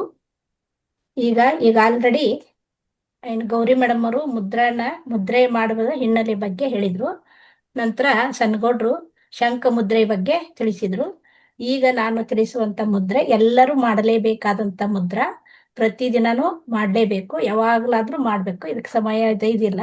ಅದು ಧ್ಯಾನ ಮುದ್ರ ಅಂತ ಅನ್ನೋದು ಅದು ಯಾವ ರೀತಿ ಅಂತಂದ್ರೆ, ನಮ್ದು ಅಗ್ನಿ ತತ್ವದ ಹೆಬ್ಬೆರಳು ಮತ್ತು ವಾಯು ತತ್ವದ ತೋರ್ಬೆರಳು ಇವೆರಡನ್ನ ಸೇರಿಸಿ ಈ ರೀತಿ ಮುದ್ರೆಯನ್ನು ಹಾಕೊಂಡು ನಾವು ತೊಡೆ ಮೇಲೆ ಮೇಲ್ಮುಖವಾಗಿ ಇಟ್ಕೊಂಡು ಈ ಮುದ್ರೆನ ಹಾಕೊಂಡು ಕೊಡ್ಬೋದು. ಇದನ್ನೇ ಪ್ರೆಸ್ ಮಾಡೋಂಗಿಲ್ಲ, ಜೆಂಟ್ಲಿ ಪ್ರೆಸ್ ಅಂದ್ರೆ ಸೂಕ್ಷ್ಮವಾಗಿ ಪ್ರೆಸ್ ಮಾಡ್ಬೇಕು. ಈಗ ಆಲ್ರೆಡಿ ಗೌರಿ ಮೇಡಮ್ ಹೇಳಿದ್ರಲ್ಲ ಆ ಪ್ರಕಾರ ಇವೆರಡು ತುದಿಗಳು ಅಂದ್ರೆ ತೋರ್ಬೆರಳು ಮತ್ತು ಹೆಬ್ಬೆರಳು ಇದು ಧ್ಯಾನ ಮುದ್ರ. ಈ ಮುದ್ರೆಯನ್ನು ಹಾಕೋದ್ರಿಂದ ಈಗ ಯಾವ ರೀತಿ ಮುದ್ರೆ ಹಾಕೋದಂತ ನಾ ಹೇಳಿದೆ. ಮುದ್ರೆಯನ್ನು ಹಾಕೋದ್ರಿಂದ ಏನು ಪ್ರಯೋಜನ ಅಂತಂದ್ರೆ, ಇದು ಭಗವಂತ ಕೂಡ ಈಶ್ವರನ್ ನಾವು ನೋಡಿದಾಗ ಯಾವುದೇ ಫೋಟೋದಲ್ಲಿ ನೋಡಿದಾಗ ಇದೇ ಮುದ್ರೆ ಹಾಕೊಂಡು ತಪಸ್ಸೆ ಕುಳಿತಿದ್ದನ್ನ ನಾವು ಗಮನಿಸಬಹುದು. ಈ ಮುದ್ರೆನ ಯಾವ ಟೈಮ್ಗೆ ಹಾಕ್ಬೇಕಪ್ಪ ಅಂತಂದ್ರೆ, ಯಾವುದೇ ವೇಳೆಯಲ್ಲಿ ನಾವು ಹಾಕ್ಬಹುದು. ಒಂದೇ ಕೈಯಲ್ಲಿ ನಮ್ಗೆ ಅವಕಾಶ ಇದ್ರೆ ಒಂದು ಕೈಯಲ್ಲಿ ಕೆಲಸ ಮಾಡ್ತಾ ಇದ್ದಾಗ ಒಂದು ಕೈಯಲ್ಲಿ ಮುದ್ರೆನ ಹಾಕೊಂಡು ನಾವು ಇರ್ಬೋದು. ಯಾವಾಗಲಾದ್ರೂ ಹಾಕ್ಬಹುದು. ನಾವು ಬಸ್ನಲ್ಲಿ ಸಂಚಾರ ಮಾಡುವಾಗ ಅಥವಾ ಓಡಾಡುವಾಗ ಮತ್ತೆ ಕುಳಿತಾಗ ಯಾವ ಟೈಮ್ ನಮ್ಗೆ ಸಿಗುತ್ತೆಲ್ಲ ಆ ಟೈಮ್ನಲ್ಲಿ ಈ ಮುದ್ರೆನ ಹಾಕಿಕೊಂಡು ಕುಳಿತುಬಹುದು. ಈ ಮುದ್ರೆಗೆ ಚಿನ್ಮುದ್ರಾನು ಅಂತ ಕರೀತಾರೆ. ಇದಕ್ಕೆ ಜ್ಞಾನ ಮುದ್ರ ಮತ್ತು ಚಿನ್ಮುದ್ರ ಅಂತ ಕರಿಬಹುದು. ಇದನ್ನ ಮುದ್ರೆಗಳ ರಾಜನ ಅಂತ ಹೇಳ್ತಾರೆ. ಎಲ್ಲಾ ಮುದ್ರೆಗಳು ಇದು ಧ್ಯಾನ ಮುದ್ರೆ, ರಾಜ ಮುದ್ರೆ ಅಂತಂದು. ಇದಕ್ಕೆ ಈ ಮುದ್ರೆಯನ್ನ ನಾವು ಹಾಕೋದ್ರಿಂದ ನಮ್ಮಲ್ಲಿ ಈಗ ಯಾವ ರೀತಿ ಮುದ್ರೆ ಹಾಕ್ಬೇಕಂತ ಹೇಳಿದೆ. ನಂತರ ಮುದ್ರೆಯನ್ನ ಹಾಕೋದ್ರಿಂದ ನನ್ನಲ್ಲಿ ಏನೇನು ಲಾಭಗಳು ಆಗ್ತಾವಂತಂದ್ರೆ, ಇದು ಇಲ್ಲಿ ಪೀನೆಲ್ ಗ್ಲ್ಯಾಂಡು ಮತ್ತು ಪಿಟ್ಯೂಟರಿ ಗ್ಲ್ಯಾಂಡ್ನ ಇಲ್ಲಿ ಸ್ಪರ್ಶ ಆಗೋದ್ರಿಂದ ಮೆದುಳಿಗೆ ಸಂಬಂಧಪಟ್ಟಂತ ಅಂದ್ರೆ ನಮ್ಮಲ್ಲಿ ನೆನಪಿನ ಶಕ್ತಿ ಹೆಚ್ಚಿಗೆ ಆಗುವಂಥದ್ದು, ಮತ್ತೆ ಚೈತನ್ಯ ಶಕ್ತಿ ಹೆಚ್ಚಾಗುವುದು, ಮರಗುಳಿತನ, ಹುಚ್ಚು, ಉನ್ಮಾದತೆ, ತಲೆನೋವು ಇಂಥದ್ದಿದ್ದೆಲ್ಲ ರೋಗಗಳನ್ನ ಕಡಿಮೆ ಮಾಡ್ಕೊಳ್ಳೋದು ತುಂಬಾ ಸಹಾಯಕವಾದ ಮುದ್ರೆ ಆಗಿರ್ತದೆ. ಮತ್ತು ಉದಾಸೀನತೆ, ಯಾವಾಗ್ಲೂ ನಮ್ಗ ಬೇಜಾರು ಗುಣ ಇರುವುದು, ಹಠಮಾರಿತನ ಮಾಡುವಂತ ಮಕ್ಕಳಲ್ಲಿ ಈ ಮುದ್ರೆಯನ್ನು ಅಳವಡಿಸುವುದರಿಂದ ಅವರಲ್ಲಿ ಈ ಗುಣಗಳನ್ನ ನಾವು ಕಡಿಮೆ ಮಾಡಬಹುದು. ವಿದ್ಯಾರ್ಥಿಗಳಂತೂ ಈ ಜ್ಞಾನ ಮುದ್ರೆ ವರದಾನ. ಯಾಕಂದ್ರೆ ಅವರ ಜ್ಞಾಪಕ ಶಕ್ತಿಯನ್ನ ಹೆಚ್ಚಿಗೆ ಮಾಡಲು ಈ ಮುದ್ರೆಯನ್ನ ತುಂಬಾ ಸಹಾಯಕವಾಗಿದೆ. ಮತ್ತೆ ಬುದ್ಧಿಮಾಂದ ಮಕ್ಕಳು ಇರ್ತಲ್ಲ, ಆ ಮಕ್ಕಳಿಗೆ ಈ ಜ್ಞಾನ ಮುದ್ರೆಯನ್ನ ಸತತವಾಗಿ ಹೆಚ್ಚು 30 ನಿಮಿಷದಂತೆ ಮಾಡ್ತಾ ಹೋದಾಗ ಅಲ್ಲಿ ಅವರಿಗೆ ಬುದ್ಧಿಮಾಂದತೆ ಪ್ರತಿದಿನ ಮಾಡ್ತಾ ಹೋದಾಗ ಕಡಿಮೆ ಆಗುವಂತ ಸಂಭವ ಇರ್ತದೆ. ಮತ್ತೆ ಇಲ್ಲಿ ವಾಯು ತತ್ವ ಪ್ರತಿಪಾದಿಸುವಂತ ನಾವು ತೋರ್ಬೆರಳು ಮತ್ತು ಅಗ್ನಿ ತತ್ವ ಪ್ರತಿಪಾದಿಸುವಂತ ಹೆಬ್ಬೆರಳನ್ನ ಇಲ್ಲಿ ಈಗ ಆಲ್ರೆಡಿ ಹೇಳಿದ್ನಲ್ಲ, ಪಿಟ್ಯೂಟರಿ ಮತ್ತು ಪೀನೆಲ್ ಗ್ಲ್ಯಾಂಡ್ ಇರೋದ್ರಿಂದ ಅಲ್ಲಿ ಮೆದುಳಿನ ಸಕ್ರಿಯತೆ ಹೆಚ್ಚಾಗೋದ್ರಿಂದ ನಮಗೆ ಜ್ಞಾಪಕ ಶಕ್ತಿ, ನೆನಪಿನ ಶಕ್ತಿ ಜಾಸ್ತಿ ಆಗೋದು ಸರ್ವೇ ಸಾಮಾನ್ಯ. ಮತ್ತೆ ಈಗ 3 ಬೆರಳು ಈ ಮುದ್ರೆಯನ್ನು ಹಾಕಿದಾಗ ಇದು ಪರಮಾತ್ಮನ ತತ್ವ, ಇದು ನಮ್ಮ ಆತ್ಮದ ತತ್ವ ಅಂತ ಹೇಳ್ಬೋದು. ಎರಡು ಸೇರಿದಾಗಿರ್ಲಿ. ಋಷಿ ಮುನಿಗಳು ಕೂಡ ಇದೇ ಮುದ್ರೆಯನ್ನು ಹಾಕಿಕೊಂಡು ಧ್ಯಾನದಲ್ಲಿರುವುದನ್ನ ನಾವು ನೋಡಿದ್ದೇವೆ. ಮುಂದೆ 3 ಬೆರಳುಗಳು ನೇರವಾಗಿರ್ತಾವಲ್ಲ, ಇವೇನ್ ಸೂಚಿಸ್ತಾವ ಅಂದ್ರೆ ನಮ್ಮಲ್ಲಿರುವಂತ ರಜೋ, ತಾಮಸ ಮತ್ತು ಸಾತ್ವಿಕ ಗುಣಗಳನ್ನ ಇವು ಸೂಚಿಸ್ತವೆ. ಅದರಿಂದ ಅವು ನೇರವಾಗಿರೋದು ಇವೆರಡು ಇದು. ನಂತರ ಇದಕ್ಕೆ ಧ್ಯಾನ ನೇತ್ರ, ಇದನ್ನ ಹೆಚ್ಚಾಗಿ ನಾವು ಜ್ಞಾನ ಮಾಡುವಾಗ ಹಾಕೊಂಡ್ರೆ ನಮಗೆ ಜ್ಞಾನ ನೇತ್ರ ಅಂದ್ರೆ 3ನೇ ನೇತ್ರ, ದಿವ್ಯ ನೇತ್ರ ತೆರೀಲಿಕ್ಕೆ ಇದು ತುಂಬಾ ಸಹಾಯಕವಾದ ಮುದ್ರೆ ಆಗಿರುತ್ತದೆ. ಮತ್ತೆ ಈಗ ನಮ್ಗೆ ನಿದ್ರಾಹೀನತೆ ಇದೆ, ನಮ್ಗೆ ನಿದ್ದೆ ಬರಲ್ಲ ಅಂತಂದು ಏನ್ ಹೇಳ್ತಾರ, ಅವ್ರಿಗೆ ಇದನ್ನು ಸತತವಾಗಿ ಅಭ್ಯಾಸ ಮಾಡೋದ್ರಿಂದ ಅವರಲ್ಲಿ ನಿದ್ರಾಹೀನತೆಯನ್ನು ಸ್ಲೀಪಿಂಗ್ ಟ್ಯಾಬ್ಲೆಟ್ ಯಾವ ರೀತಿ ತಗೋತೀವಲ್ಲ ಅದು ಕೊಡುವಂತ ಏನು ರಿಸಲ್ಟ್ ಅನ್ನ ಈ ಮುದ್ರೆ ಕೊಡ್ತೈತೆ ಅಂತ ನಾವು ಸ್ಪಷ್ಟವಾಗಿ ಹೇಳ್ಬಹುದು. ಇಷ್ಟು ನನಗೆ ಹೇಳಲಿಕ್ಕೆ ಅವಕಾಶ ಮಾಡಿಕೊಟ್ಟಂತ ಈ ಸೆಷನ್ ರೇವತಿ ಮೇಡಮ್ ಅವ್ರಿಗೂ ಹಾಗೂ ಕೇಳಿಸಿಕೊಂಡಂತ ಎಲ್ಲ ಆತ್ಮಬಂಧುಗಳಿಗೂ ಧನ್ಯವಾದಗಳು. Thank you. Thank you very much ma'am, thank you very much. ಎಲ್ಲರಿಗೂ ಇನ್ನೊಂದು ಸ್ಪೆಷಲ್ ಧನ್ಯವಾದಗಳು. ಯಾಕಂದ್ರೆ ಎಲ್ಲರೂ ಟೈಮ್ನಲ್ಲಿ ಬಹಳ ಅದ್ಭುತವಾದ ಅಂಶಗಳನ್ನೇ ತಂದು ನಮ್ಮ ಮುಂದೆ ಇಟ್ಟಿದ್ದೀರಾ. ಎಲ್ಲರೂ ಸಹ ತುಂಬ ಚೆನ್ನಾಗಿ ಇದನ್ನ ಮನನ ಮಾಡ್ಕೊಂಡಿದ್ದಾರೆ ಅಂತ ಅಂದ್ಕೊಂಡು, ಸೊ 4 ಜನರಿಗೆ, ಮಧುರಾ ಮೇಡಮ್ಗೆ, ಗೌರಿ ಮೇಡಮ್ಗೆ, ಸಣ್ಣಗೌಡ್ರು ಸರ್ಗೆ, ಜೊತೆಗೆ ನಂದಾ ಮೇಡಮ್ ಅವರಿಗೆ ನಾನು ಒಟ್ಟಿಗೆ ಧನ್ಯವಾದವನ್ನ ಹೇಳ್ತಾ ಇದ್ದೇನೆ. ಯಾಕಂದ್ರೆ ಸಮಯಾವಕಾಶ ಕಡಿಮೆ ಇರೋ ಕಾರಣ. ಮಾಸ್ಟರ್ಸ್ 4 ಜನ ಈ ದಿನ ನಮ್ಗೇನು ಜ್ಞಾನವನ್ನ ಹಂಚಿದ್ದಾರೆ, ವೇದಿಕೆಯಲ್ಲಿ ಹಾಜರಿದ್ದಾರೆ. ತಮಗೆ ಏನಾದರೂ ಪ್ರಶ್ನೆಗಳಿದ್ರೆ ದಯಮಾಡಿ ಕೇಳಿ, ಅವರಿಂದ ಉತ್ತರವನ್ನ ಪಡ್ಕೊಳ್ಳಿ. ಕೇವಲ ಒಂದು 4 ಅಥವಾ 5 ಜನರಿಗೆ ಸಂಕ್ಷಿಪ್ತ ಪ್ರಶ್ನೆಗಳಿಗೆ ಮಾತ್ರ ಅವಕಾಶವನ್ನ ಕೊಡೋಣ. ಮುಂದೆ ನಾವು ಧ್ಯಾನವನ್ನ ಮಾಡೋಣ. ಯಾರು ಹ್ಯಾಂಡ್ ರೈಸ್ ಕಾಣ್ತಾ ಇಲ್ಲ, ಯಾಕಂದ್ರೆ ಎಲ್ರಿಗೂ ತುಂಬಾ ಚೆನ್ನಾಗಿ ಅರ್ಥ ಆಗೋ ಹಾಗೆ ನೀವು 4 ಜನನು ಹೇಳಿದ್ದೀರಾ ಅಂತ ನಾನು ಅನ್ಕೊಳ್ತೇನೆ. ಏನು ಡೌಟ್ಸೇ ಇಲ್ವಾ? ಏನ್ ಅನ್ಸುತ್ತು ನಿಮಗೆ ಅಟ್ಲೀಸ್ಟ್? ಎಸ್, ಎಲ್ಲಾ ಕೇಳೋರಿಗೆ ಅಭಿನಂದನೆಗಳನ್ನು ಹೇಳಲೇಬೇಕು ಮೇಡಮ್. ಮುಂದಿನ ದಿನಗಳಲ್ಲಿ ಇಷ್ಟೊಂದು ಕ್ಯೂರಿಯಾಸಿಟಿ ರೈಸ್ ಆಯ್ತು ನೋಡಿ ಸರ್, ನಿಮ್ಮ ಸ್ವರ ಕೇಳಿದ ತಕ್ಷಣ ಹ್ಯಾಂಡ್ ರೈಸ್ ಆಯ್ತು. ಕೇಳಿ ಮೇಡಮ್. ಎಸ್, ಯಶೋಧ ಮ್ಯಾಮ್ ಅವರಿಗೆ ಅನ್ಮ್ಯೂಟ್ ಕೊಡಿ. ಸಹನಾ ಮೇಡಮ್ ಕೈ ಎತ್ತಿ ಹ್ಯಾಂಡ್ ರೈಸ್ ಮಾಡಿದ್ದಾರೆ. Shankar sir, Sharada Patil ma'am,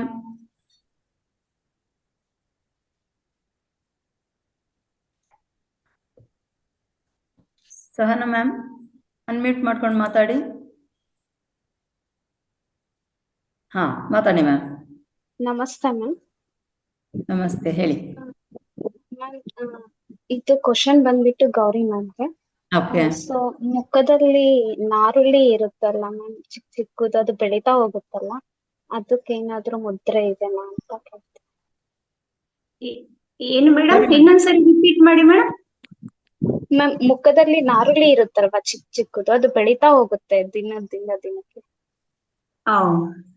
actually madam, ಇವಾಗ ನಾವು ಈಗ ಇದನ್ನೇ ಹೇಳ್ಬೇಕಂತಂದ್ರೆ ಸ್ಕಿನ್ ರಿಲೇಟೆಡ್ ಪ್ರಾಬ್ಲಮ್ ಇರುತ್ತದೆ ಮೇಡಮ್. ಇದು ಅಂದ್ರೆ ಇದು ಈಗ ನಾವು ಪರ್ಟಿಕ್ಯುಲರ್ ಯಾವ್ದಾದ್ರು ಒಂದು ಪರ್ಟಿಕ್ಯುಲರ್ ಕಾಯಿಲೆ ಬಗ್ಗೆ ನಾವು ಹೇಳ್ಬೇಕು ಅಂತ ಹೇಳಿದ್ರೆ ಅದಕ್ಕೆ ನಾವು ತಿಳ್ಕೊಂಬಂದು ಪರ್ಟಿಕ್ಯುಲರ್ ಆಗಿ ಹೇಳ್ಬೇಕಾಗುತ್ತೆ ಮೇಡಮ್. ನಾನು ನೆಕ್ಸ್ಟ್ ಸೆಷನ್ ಅಲ್ಲಿ ಹೇಳ್ತೀನಿ ನಿಮ್ಗೆ, ನಾನು ಯಾವ್ದು ಮುದ್ರೆನ ಇದಕ್ಕೆ ಮಾಡ್ಬೇಕಂತ.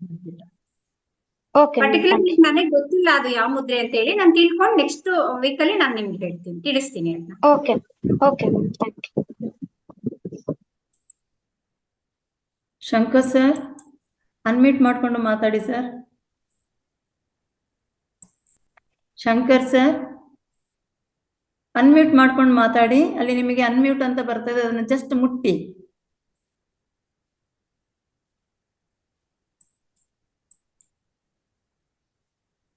ಶಂಕರ್ ಸರ್ ಇಲ್ವಾ? ಇದ್ದೀರಾ ಸರ್?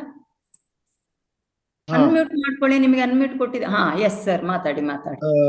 ಇದು ನಾನು ಮಧ್ಯದಲ್ಲಿ ಬಂದು ಸೇರ್ಕೊಂಡೆ, ಗೊತ್ತಾಗ್ಲಿಲ್ಲ. ಆದ್ರೆ ಒಂದು ಕ್ವಶನ್ ಕೇಳ್ತೀನಿ. ನನ್ಗೆ ನೈಟ್ ಟೈಮ್ಸ್ ಜಾಸ್ತಿ ಯೂರಿನಲ್ಸ್ಗೆ ಎದ್ದೇಳ್ಬೇಕಾಗತ್ತೆ. ಅದು ಓವರ್ ರಿಯಾಕ್ಟಿವ್ ಬ್ಲಾಡರ್ ಅಂತ ಡಯಾಗ್ನೈಸ್ ಮಾಡಿದ್ದಾರೆ. ಅದಕ್ಕೆ ಏನಾರ ಸ್ಪೆಷಲ್ ಮುದ್ರೆ ಇದೆಯಾ ಅಂತ. ತುಂಬಾ ಜಾಸ್ತಿ ನಾನು ರಾತ್ರಿ 8:30 9 ಗಂಟೆ ಒಳಗಡೆ ನೀರ್ ಕುಡಿದ್ಬಿಡ್ತೀನಿ. ಸಮ್ಮರ್ ಅಲ್ಲಿ ಮಾತ್ರ ಒಂದ್ಸತಿ ಹೇಳ್ತೀನಿ. ವಿಂಟರ್ ಅಲ್ಲಿ, ರೈನಿ ಸೀಸನ್ ಅಲ್ಲಿ 4 to 5 ಟೈಮ್ಸ್ ಹೇಳಕ್ಕಾಗತ್ತೆ. ಓಕೆ ಸರ್, ಅದಕ್ಕೆ ಪರ್ಟಿಕ್ಯುಲರ್ ಒಂದು ಮುದ್ರೆ ಇದೆ ಸರ್, ನಾನು ಹೇಳ್ತೀನಿ ಅದನ್ನ. ಹಾ, ಹೇಳಿ. ಈಗ ಏನಾಗುತ್ತೆ ಅಂದ್ರೆ ನಮ್ಗೆ ಇದು ಮೂತ್ರಾಶಯ ಮುದ್ರೆ ಅಂತ ಸರ್ ಇದು ಇರುವಂತದ್ದು. ಅದು ಹೇಗೆ ಮಾಡೋದು ಅಂತ ಹೇಳಿದ್ರೆ, ಈಗ ನಾವ್ ಏನಾಗುತ್ತದೆ ಎಷ್ಟೊಂದು ಕಾಯಿಲೆಗಳಿಗೆ ಹತ್ತಾರು ತರ 100 ತರ ಮುದ್ರೆಗಳನ್ನ ಹೇಳುವಾಗ ನಾವು ಪರ್ಟಿಕ್ಯುಲರ್ ಆಗಿ ಇಂತಿಂತ ಕಾಯಿಲೆಗೆ ಹೇಳಿದಾಗ ನಾವು ಅದನ್ನ ಗಮನಿಸ್ಕೊಂಡು ರಿಪೀಟ್ ಮಾಡಿ ಮತ್ತೆ ತಿಳ್ಕೊಂಡು ಹೇಳ್ಬೇಕಾಗುತ್ತೆ. ಬಟ್ ನೀವು ಕೇಳಿದಂತ ಪ್ರಾಬ್ಲಮ್ಗೆ ನಂಗೆ ಈಗಾಗ್ಲೇ ಗೊತ್ತಿರೋದ್ರಿಂದ ನಾನು ಹೇಳ್ತಾ ಇದ್ದೀನಿ ನಿಮ್ಗೆ. ಇದನ್ನ ಮಾಡೋದು ಹೇಗೆ ಅಂತ ಹೇಳಿದ್ರೆ ಸರ್, ನಮ್ಮ ಜಲತತ್ವ ಮತ್ತೆ ಭೂತತ್ವ ಇರ್ತದಲ್ಲ, ಈ 2 ತತ್ವಗಳನ್ನ ನೋಡ್ತಾ ಇದ್ದೀರಾ ಸರ್, ಗಮನಿಸ್ತಾ ಇದ್ದೀವಿ. ಈ ಹೆಬ್ಬೆರಳು ಇದೆಯಲ್ಲ, ಈ ಹೆಬ್ಬೆರಳನ್ನ ಇವುಗಳ ಮೇಲೆ ಮಡಚಿ ಈ ತರ ಹಿಡ್ಕೋಬೇಕು ಸರ್. ಕಾಣಿಸ್ತಾ ಸರ್? ಗೊತ್ತಾಯ್ತಲ್ಲ ನಿಮ್ಗೆ? ಅನ್ಮ್ಯೂಟ್ ಮಾಡ್ಕೊ, ಅದು ಮ್ಯೂಟ್ ಆಗಿದೆ ಅವ್ರದ್ದು ಮೇಡಮ್. ಅನ್ಮ್ಯೂಟ್ ಮಾಡ್ಕೊಳ್ಳಿ ಸರ್, ಅನ್ಮ್ಯೂಟ್ ಮಾಡ್ಕೊಳ್ಳಿ. ಓಕೆ ಸರ್, ಈ ತರ ಮಾಡ್ಬೇಕು ಇದನ್ನ. ಗೊತ್ತಾಯ್ತಲ್ಲ? ಸರ್, ಇದನ್ನ ಕೇವಲ ಒಂದು ದಿನಕ್ಕೆ 20 ನಿಮಿಷ ಮಾತ್ರ ಮಾಡ್ಬೇಕು, ಹೆಚ್ಚಿಗೆ ಮಾಡಬಾರ್ದು. ಹಾಗೆ ನಿಮ್ಮ ಪ್ರಾಬ್ಲಮ್ ಕಡಿಮೆ ಆದ್ಮೇಲೆ ಈ ಮುದ್ರೆನ ಮಾಡಬಾರ್ದು ಸರ್. ಒಂದು. ಆಮೇಲೆ ಮತ್ತೆ ಸರ್, ನೀವು ಈಗ ನಾನು ಹೇಳ್ಕೊಟ್ಟ ತಕ್ಷಣ ನೀವು ಮಾಡ್ತೀರಿ, ಇದನ್ನ ಶುರು ಮಾಡ್ತೀರಿ ಅಂತ ಇಟ್ಕೊಳ್ಳಿ. ಶುರು ಮಾಡಾದ್ಮೇಲೆ ನೀವು 2 ದಿನ ಮಾಡಾದ್ಮೇಲೆ ನಿಮ್ಮ ಬಾಡಿಯಲ್ಲಿ ಆಗುವಂತ ಚೇಂಜಸ್ ಅನ್ನ ನೀವು ಗಮನಿಸ್ಬೇಕು. ಗಮನಿಸ್ಬಿಟ್ಟು ನಿಮ್ಮ ಈ ಪ್ರಾಬ್ಲಮ್ ಏನಿದೆ ಅದು ಕಡಿಮೆ ಆಗ್ತಿದ್ಯಾ ಜಾಸ್ತಿ ಆಗ್ತಿದ್ಯಾ ಅನ್ನೋದನ್ನ ಅಬ್ಸರ್ವ್ ಮಾಡ್ಬೇಕು ಸರ್. ಸೊ ನಿಮ್ಗೆ ನಿಜವಾಗ್ಲೂ ಅದ್ರ ಬೆನಿಫಿಟ್ ಸಿಗ್ತಿದೆ ಅಂತಂದ್ರೆ ನೀವು ಮುಂದುವರಿಸ್ಬೇಕು, ಇಲ್ಲಿದ್ರೆ ಮುಂದುವರಿಸಬಾರ್ದು. ಆಮೇಲೆ ಇನ್ನೊಂದು 2 ದಿವಸದಲ್ಲೇ ಗೊತ್ತಾಗತ್ತಾ? ಹಾ ಸರ್, 2 ದಿವಸದಲ್ಲೇ ಗೊತ್ತಾಗತ್ತಾ? ಚೇಂಜಸ್ ಗೊತ್ತಾಗುತ್ತೆ ಸರ್, ಚೇಂಜಸ್ 2 ದಿನದಲ್ಲೇ ನಿಮ್ಗೆ ಗೊತ್ತಾಗುತ್ತೆ, 2-3 ದಿನದಲ್ಲೇ ನಿಮಗೆ ಗೊತ್ತಾಗ್ಬಿಡುತ್ತೆ. ನೀವು ಅಬ್ಸರ್ವ್ ಮಾಡಿ ಅದನ್ನ ಕರೆಕ್ಟ್ ಆಗಿ. ನಿಮ್ಗೆ ಅದರಿಂದ ಬೆನಿಫಿಟ್ ಆಗ್ತಿದೆ ಅಂತಂದ್ರೆ ಮಾತ್ರ ಮುಂದುವರಿಸಿ, ಇಲ್ದಿದ್ರೆ ನಿಮ್ಗೆ ನೆಗೆಟಿವ್ ಆಗ್ತಿದೆ ಅಂದ್ರೆ ದಯವಿಟ್ಟು ಮುಂದುವರಿಸಬೇಡಿ. ಅದನ್ನ ಒಂದು ಅಂಶ ನಾನು ಹೇಳ್ತಿರೋದು. ಮತ್ತೆ 20 ನಿಮಿಷ ಮಾಡಿ, ಜಾಸ್ತಿ ಮಾಡಬೇಡಿ. ಮತ್ತೆ ನಿಮ್ ಹೆಲ್ತ್ ಇಶ್ಯೂಸ್ ಇದು ಪ್ರಾಬ್ಲಮ್ ಸರಿಯಾದ್ಮೇಲೆ ಕೂಡ ಇದನ್ನ ಮಾಡಬಾರ್ದು ಯಾವುದೇ ಕಾರಣಕ್ಕೂ, ಮತ್ತೆ ನೆಗೆಟಿವ್ ಆಗುತ್ತೆ ಈ ಮುದ್ದೆ. ಒಂದು. ಆಮೇಲೆ ಸರ್, ಇದನ್ನ 20 ನಿಮಿಷ ಮಾಡಾದ್ಮೇಲೆ ನೀವು ಪ್ರಾಣ ಮುದ್ರೆಯನ್ನ ಕಂಪಲ್ಸರಿ ಮಾಡ್ಲೇಬೇಕು 10 ಮಿನಿಟ್ಸ್. ಇದು ಪ್ರಾಣ ಮುದ್ರೆ ಸರ್.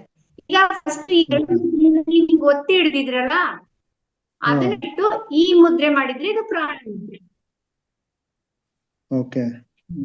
ಎಸ್, ಫಸ್ಟ್ ಮಾಡಿದ್ದು 20 ನಿಮಿಷ ಈ ಮುದ್ರೆ ಸರ್. ಈಗ ಮಾಡೋದು ಈ ಮುದ್ರೆ. ಗೌರಿ ಮೇಡಮ್, ಸರ್ ಒಂದೇ ಕಿರುಬೆರಳನ್ನ ಮಾತ್ರ ಒತ್ತಿದ್ದಾರೆ ಸರ್. ಕಿರುಬೆರಳು ಮತ್ತೆ ಉಂಗುರದ ಬೆರಳು 2 ಇದೆ ನೋಡಿ. ಪ್ರಾಣ ಮುದ್ರೆ, ಪ್ರಾಣ ಮುದ್ರೆ.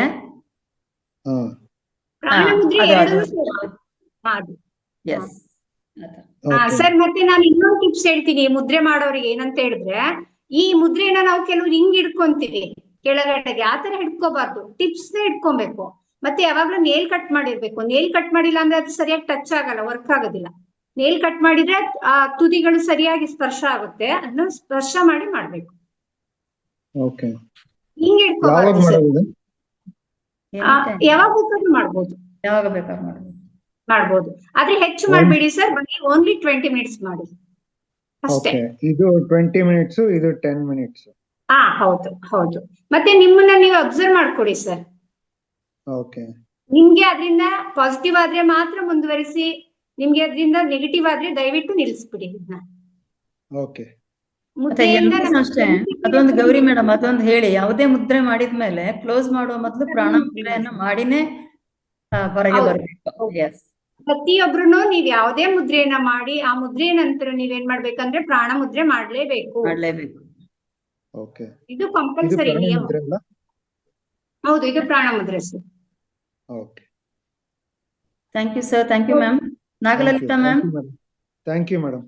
ಓಕೆ, ನಾಗಲಲಿತಾ ಮ್ಯಾಮ್ ಅನ್ಮ್ಯೂಟ್ ಮಾಡ್ಕೊಳ್ಳಿ ಮೇಡಮ್. ನಮಸ್ತೆ ಮೇಡಮ್. ನಮಸ್ತೆ ಸಣ್ಣಗೌಡ್ರು ಸರ್ಗೆ ನನ್ನ ಪ್ರಶ್ನೆ. ಸರ್, ಶಂಖ ಮುದ್ರೆ ಮಾಡದ ಅದನ್ನ ಹೇಗೆ ಇಟ್ಕೋಬೇಕು ಅಂತ ನೀವು ಹೃದಯದ ಹತ್ರ ಅಂತಂದ್ರಿ, ಅಥವಾ ಇನ್ನ ಬೇರೆ ಕಡೆ ಅದಲ್ಲೂ ಇಟ್ಕೋಬಹುದು ಅಂದ್ರಿ, ಎಲ್ಲಿ ಇಟ್ಕೊಂಡ್ ಮಾಡ್ಬೇಕು ಅಂತ ಕೇಳ. ನಮ್ಮ ಹೃದಯ 2 ಭಾಗ ಎಡಭಾಗದ ಇರೋದ್ರಿಂದ ಈ ತರ ಇಟ್ಕೊಳ್ತಿಲ್ಲ ಮೇಡಮ್, ಜಸ್ಟ್ ಹಿಂಗೆ ಹೃದಯದ ಹತ್ತಿರ. ಸರಿ ಸರಿ. ಅವರು 2 ಕೇಳಿದ್ರು ಸರ್, ಒಂದು ಹೃದಯ ಹತ್ರ, ಇಲ್ಲಾಂದ್ರೆ ಮಾಮೂಲಿಯಲ್ಲಿ ಇಟ್ಕೋತ ಕೇಳೋದು ಅಂತ. ಮಾಮೂಲಿಯಲ್ಲಿ ಕೈ ಮಾಮೂಲಿ ಕೆಳಗಡೆ ಇಟ್ಕೊಳ್ಳಿ. ಕೆಳಗಡೆ ತೊಡೆಯ ಮೇಲೆ ತೊಡೆಯ ಮೇಲೆ. ಅದೇ ಎಸ್, ಮಾಮೂಲಿ ತೊಡೆಯ ಮೇಲೆ ನಿಮ್ಗೆ ಏನಾದ್ರೂ ಹಾರ್ಟ್ ಆದ ಏನಾದ್ರೂ ಸಮಸ್ಯೆ ಇದ್ದಂತ ಪಕ್ಷದಲ್ಲಿ ಅದನ್ನ ನೀವು ಎಡಗಡೆ ಹಾರ್ಟಿನ ಭಾಗದಲ್ಲಿ ಇಟ್ಕೋಬಹುದು. ಇಲ್ಲಾಂದ್ರೆ ತೊಡೆಯ ಮೇಲೆ ಮಾಮೂಲಿ ಎಲ್ಲಾ ಮುದ್ರೆಗಳನ್ನ ಹೇಗೆ ಇಟ್ಕೊಳ್ತೇವಲ್ಲ ಹಾಗೇನೆ. Okay, thank you ma'am.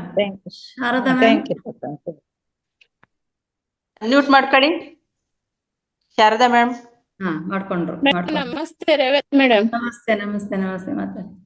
ಮೊನ್ನೆ ರಂಗನಾಥ್ ಗುರೂಜಿಗೆ ನಾನು ವರ್ಟಿಕೋ ಪ್ರಾಬ್ಲಮ್ ಇದೆ ಅಂತ ಹೇಳಿ ನನಗೆ 3 ಮುದ್ರೆಗಳು ಹೇಳ್ಕೊಟ್ಟಿದ್ರು ಮೇಡಮ್. ಹಾ, ನಂಗೆ ಅದು ಕನ್ಫ್ಯೂಸ್ ಆಗಿದೆ, ಅದ್ ಸ್ವಲ್ಪ ತೋರಿಸ್ಕೊಡ್ತಾರ ಅಂತ ಕೇಳಲಿಕ್ಕೆ ಮಾಡಿದೆ. ಅದು ನೀವು ಸರ್ ಹತ್ರ ಬೆಳಿಗ್ಗೆ ಕೇಳಿ ಮೇಡಮ್. ಬೆಳಿಗ್ಗೆ ಗುರುಗಳು ಇರ್ತಾರಲ್ಲ, ಹಾ ಮೇಡಮ್, ಗುರುಗಳು ಅವರು ವಾಯು ಮುದ್ರೆ, ಶೂನ್ಯ ಮುದ್ರೆ, ಪ್ರಾಣ ಮುದ್ರೆ ಹೇಳ್ಕೊಟ್ಟಿದ್ರು ಮೇಡಮ್. ವಾಯು ಮುದ್ರೆ ನಿಮಗೆ ಕನ್ಫ್ಯೂಷನ್ ಏನಿದೆ? ವಾಯು ಮುದ್ರೆ ಬರ್ಕಣಕ್ ಆಗ್ಲಿಲ್ಲ, ನಂಗೆ ಬರ್ಕಣಕ್ ಆಗ್ಲಿಲ್ಲ ಮೇಡಮ್. ಈಗ ಪ್ರಾಣ ಮುದ್ರೆ ಗೊತ್ತಾಯ್ತು, ಮೇಡಮ್ ಹೇಳಿದ್ರು. ವಾಯು ಮುದ್ರೆ, ಶೂನ್ಯ ಮುದ್ರೆ ಯಾವ ತರ ಇಟ್ಕೋಬೇಕು ಅಂತ. ಗೌರಿ ಮ್ಯಾಮ್ ಈಗ ನಿಮ್ಗೆ ಹೇಳ್ತಾರೆ, ಬಹಳ ಸುಲಭವಾಗಿರೋದು, ನೋಡ್ಕೊಳ್ಳಿ ಮೇಡಮ್. ವಾಯು ಮುದ್ರೆ ಹೇಳ್ಕೊಡ್ತೀನಿ ನೋಡಿ ಮೇಡಮ್. ಇದು ವಾಯು ತತ್ವ ಇದೆಯಲ್ಲ, ಈ ಬೆರಳು ಇದನ್ನ ಹೀಗೆ ಮಡಚಿ ಹೀಗೆ ಇಟ್ಕೊಂಡ್ರೆ ಇದು ವಾಯು ಮುದ್ರೆ. ಹೌದು ಮೇಡಮ್. ಈಗ ಈ ತರ ಬೆರಳಿನ ಮೇಲೆ, ತೋರು ಬೆರಳಿನ ಮೇಲೆ ಹೆಬ್ಬಟ್ಟನ್ನ ಇಟ್ಕೊಳ್ಳೋದು ವಾಯು ಮುದ್ರೆ. ಮೇಡಮ್ ಮೇಡಮ್ ಗೊತ್ತಾಯ್ತು. ಶೂನ್ಯ ಮುದ್ರೆ ಹೇಳ್ಕೊಡಿ. ಶೂನ್ಯ ಮುದ್ರೆ ಅಂದ್ರೆ ಉಂಗುರ ಬೆರಳು. ಹೇಳಿ. ಶೂನ್ಯ ಮುದ್ರೆ ಉಂಗುರದ ಬೆರಳಲ್ಲ ಮೇಡಮ್. ಶೂನ್ಯ ಮುದ್ರೆ ಉಂಗುರದ ಬೆರಳಿನ ಮೇಲೆ ಹೆಬ್ಬೆಟ್ಟನ್ನ ಇಡತಕ್ಕಂಥದ್ದು. ಮತ್ತೆ ಆಕಾಶ ತತ್ವ ಇದೆಯಲ್ಲ, ಅದ್ರ ಮೇಲೆ ಬೆರಳನ್ನ ಇಡೋದು. ಪೃಥ್ವಿ ತತ್ವದ ಮೇಲೆ, ಪೃಥ್ವಿ ತತ್ವ ಉಂಗುರ ಬೆರಳು. ತತ್ವ ಮೇಡಮ್, ಪೃಥ್ವಿ ತತ್ವ ಮೇಡಮ್. ಇದನ್ನ ಇದು ಶೂನ್ಯ ಮಧ್ಯದ ಬೆರಳು ಆಕಾಶ. ಆಕಾಶ ಮಧ್ಯದ ಬೆರಳು ಶೂನ್ಯ ಮಾಡೋದು. ಇದು ಆಕಾಶ. ಆಕಾಶ. ಮಧ್ಯದ ಬೆರಳು, ಈ ಮಧ್ಯ ಉದ್ದ ಇರ್ತದಲ್ಲ ಮೇಡಮ್ ಬೆರಳು, ಅದನ್ನ ಮಡಚಿ ಬೆರಳನ್ನ ಇಡೋದು. Okay madam. ಇದು ಎಲ್ಲವನ್ನೂ ಸ್ಟೆಪ್ ಬೈ ಸ್ಟೆಪ್ ಮಾಡ್ಬೇಕು ಅಥವಾ ವಾಯು ಮುದ್ರೆ, ಶೂನ್ಯ ಮುದ್ರೆ ಮಾಡಿದ್ಮೇಲೆ ಪ್ರಾಣ ಮುದ್ರೆ ಮಾಡ್ಬೇಕಾ ಮೇಡಮ್?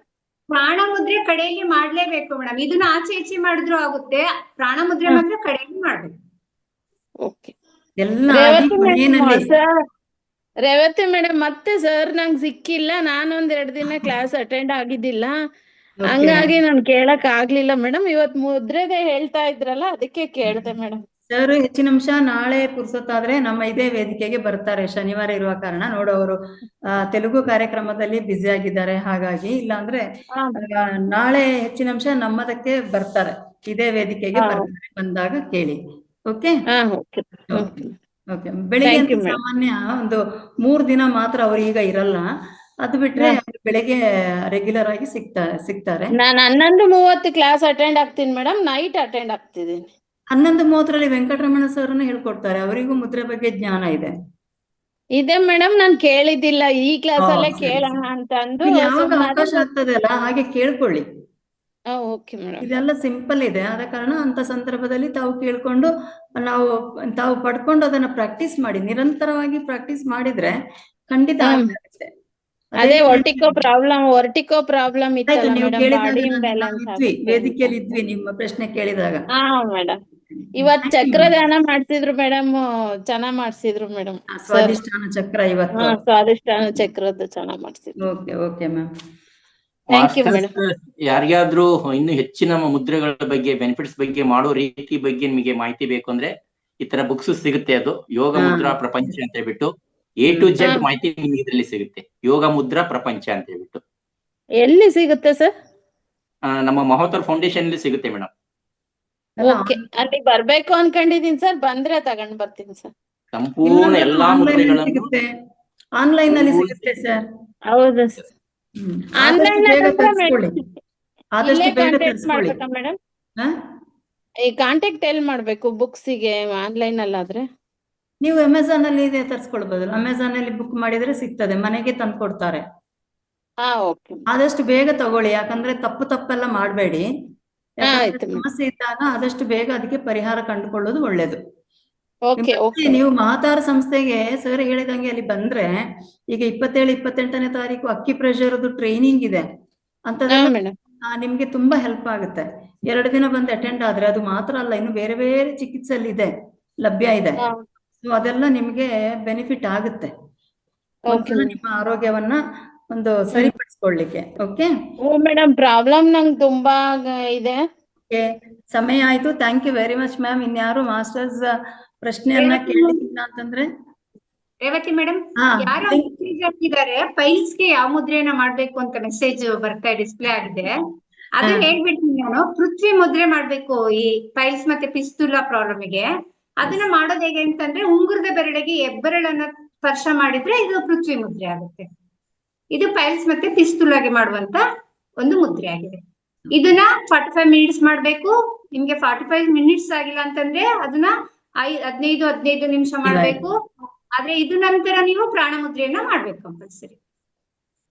ಸೊ ಇದರಿಂದ ಆತರ ಏನು ಇಲ್ಲ. ಸರಿಗೆ ಹೇಳಿದ್ನಲ್ಲ ನಾನು, ಮೂತ್ರಾಶಯದ ಮುದ್ರೆ ಆತರ ನಿಯಮಗಳು ನಿಬಂಧನೆಗಳಿದೆ ಎಲ್ಲ ಏನಿಲ್ಲ. ಇದು ಆರಾಮವಾಗಿ ಧೈರ್ಯವಾಗಿ ಎಲ್ಲರೂ ಕೂಡ ಮಾಡಬಹುದು.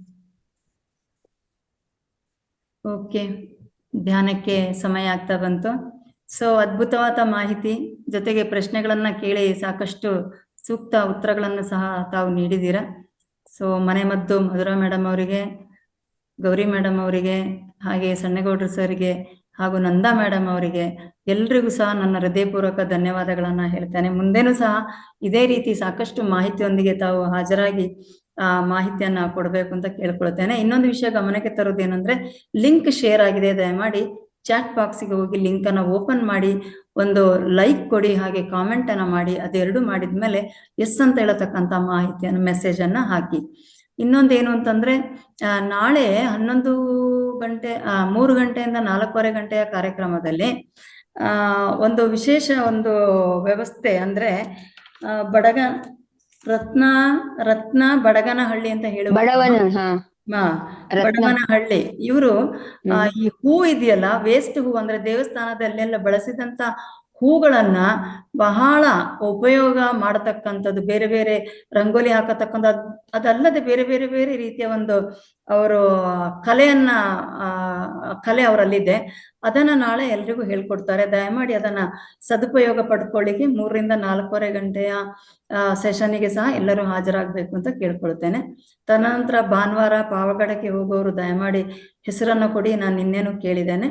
ಸೊ ಪಾವಗಡಕ್ಕೆ ಭಾನುವಾರ ದಿನ ಹೋಗಿ ವೃದ್ಧರೊಟ್ಟಿಗೆ ನಾವು ಒಂದು ದಿನ ಕಳೆದು ಬರತಕ್ಕಂಥದ್ದು, ವೃದ್ಧಾಶ್ರಮಕ್ಕೆ ಭೇಟಿ ನೀಡಿ ಅಲ್ಲಿ ಧ್ಯಾನವನ್ನ ಮಾಡಿ ಇದೇ ರೀತಿಯ ಎಲ್ಲರೂ ಅವರಾಗಿ ಮಾಡ್ಕೊಳ್ಳತಕ್ಕಂಥ ಮುದ್ರೆ ಇರ್ಬೋದು, ಅಕ್ಕಿ ಪ್ರೆಷರ್ ಇರ್ಬೋದು, ಇಂಥ ಚಿಕಿತ್ಸೆಯ ಬಗ್ಗೆ ನಾವು ಅವರಿಗೆ ಮಾಹಿತಿಯನ್ನು ಕೊಟ್ಟು ಅವರೊಟ್ಟಿಗೆ ಒಂದು ದಿನ ಸ್ಪೆಂಡ್ ಮಾಡಿ ಬರತಕ್ಕಂಥ ಕಾರ್ಯಕ್ರಮ ಇದೆ. ದಯಮಾಡಿ ಬರಬಹುದು. ಯಾರಿಗೆ ಕನ್ಫ್ಯೂಷನ್ ಬೇಡ, ಫುಲ್ ಆಯ್ತಾ ನಾವು ಬರ್ಬೋದು ಅಂತ, ಎಲ್ಲರೂ ಸಹ ಬರಬಹುದು. ಪಾವಗಡದಲ್ಲಿದೆ. ಬೆಂಗಳೂರಿಂದ ಪಾವಗಡ ಬಸ್ ಹತ್ತಿದ್ರೆ ಆ ಸಾಯಿ ಆಶ್ರಮ ಏನಿದೆ ಅದರ ಮುಂದೆ ಅವರು ಇಳಿಸ್ತಾರೆ. 2 ಕಿಲೋಮೀಟರ್ನ ಮೊದಲೇ ಅದು ಸಿಗ್ತದೆ, ಮೇನ್ ರೋಡಲ್ಲಿದೆ. ಎಲ್ಲ ಲಿಂಕ್ನಲ್ಲೂ ಇದರ ಮಾಹಿತಿ ಜೊತೆಗೆ ನಾನು ಇದರ ಲೊಕೇಶನ್ ಸಹ ಶೇರ್ ಮಾಡಿದ್ದೇನೆ. ದಯಮಾಡಿ ಅದನ್ನು ನೋಡ್ಕೊಂಡು ಹಾಜರಾಗುವಂತೆ ಕೇಳ್ಕೊಳ್ತೇನೆ. ನಾವು ಎಲ್ಲರೂ ಸಹ ಧ್ಯಾನಸ್ಥರಾಗೋಣ.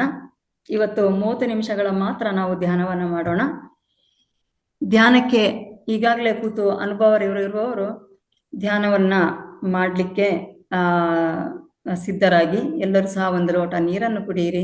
1 ಲೋಟ ನೀರನ್ನ ಪಕ್ಕದಲ್ಲಿ ಇಟ್ಟುಕೊಂಡು ಧ್ಯಾನದ ನಂತರ ಆ ನೀರನ್ನ ಸೇವಿಸಿ. ಕನ್ನಡಕ ಧರಿಸಿದಂತ ಪಕ್ಷದಲ್ಲಿ ಕನ್ನಡಕವನ್ನ ಪಕ್ಕದಲ್ಲಿ ಇಟ್ಕೊಳ್ಳಿ. ಎಲ್ಲರೂ ಸಹ ಲೈಟ್ ಆಫ್ ಮಾಡಿ ಕತ್ತಲೆಯನ್ನ ಮಾಡ್ಕೊಳ್ಳಿ. ಕುರ್ಚಿ ಅಥವಾ ಸೋಫಾ ಅಥವಾ ಮಂಚದ ಮೇಲೆ ಅಂದ ಕಾಲನ್ನ ಕೆಳಗೆ ನೀಡಿ ಕೂತಂತವ್ರು ತಮ್ಮ ಕಾಲುಗಳನ್ನ ಹೀಗೆ ಲಾಕ್ ಮಾಡ್ಕೊಳ್ಳಿ. ಆಮೇಲೆ ತಮ್ಮ 2 ಕೈಗಳನ್ನ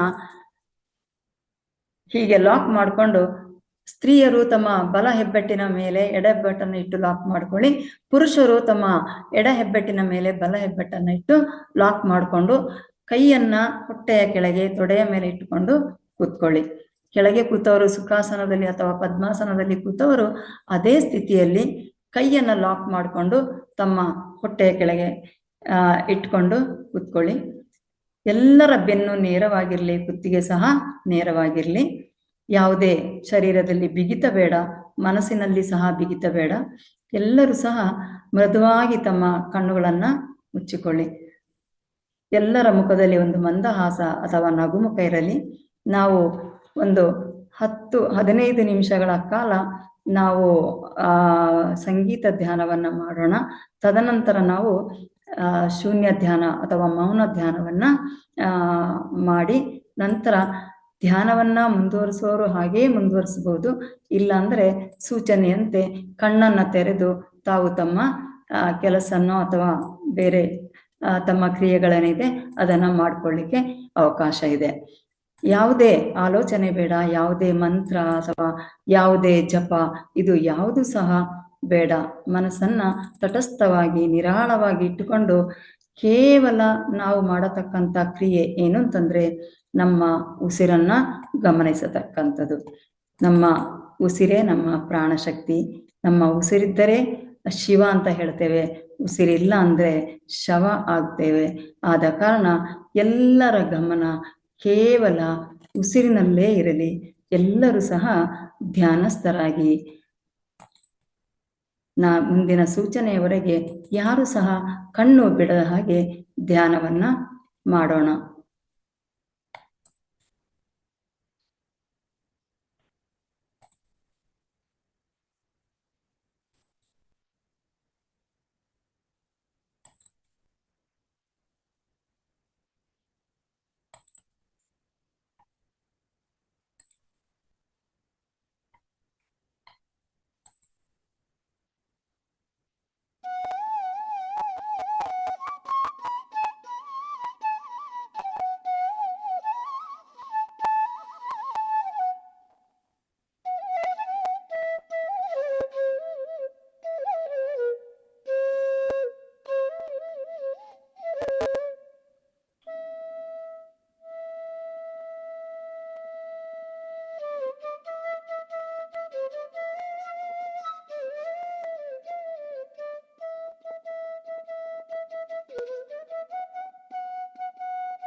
ಮಾಸ್ಟರ್ಸ್, ಇನ್ನು 10 ನಿಮಿಷಗಳ ಕಾಲ ನಾವು ಶೂನ್ಯ ಧ್ಯಾನವನ್ನ ಮಾಡೋಣ.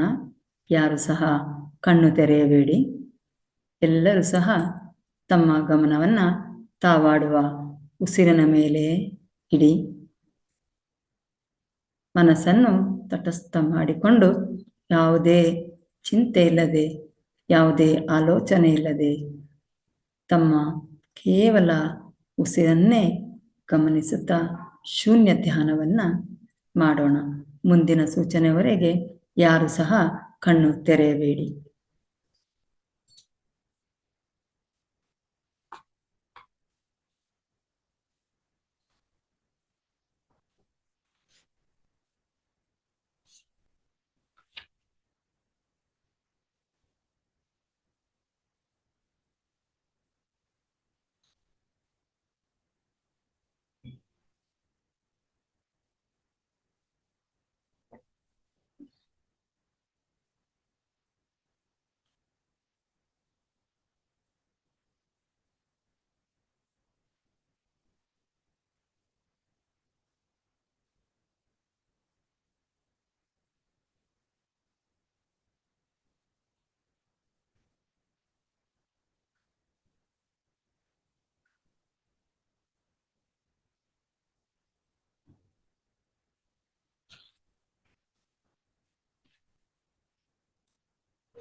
ಮಾಸ್ಟರ್ಸ್, ಇನ್ನು ಕೇವಲ 3 ನಿಮಿಷಗಳ ಶೂನ್ಯ ಧ್ಯಾನವನ್ನು ಮಾಡೋಣ.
ಮಾಸ್ಟರ್ಸ್, ಇನ್ನು 30 ಸೆಕೆಂಡುಗಳ ಧ್ಯಾನ.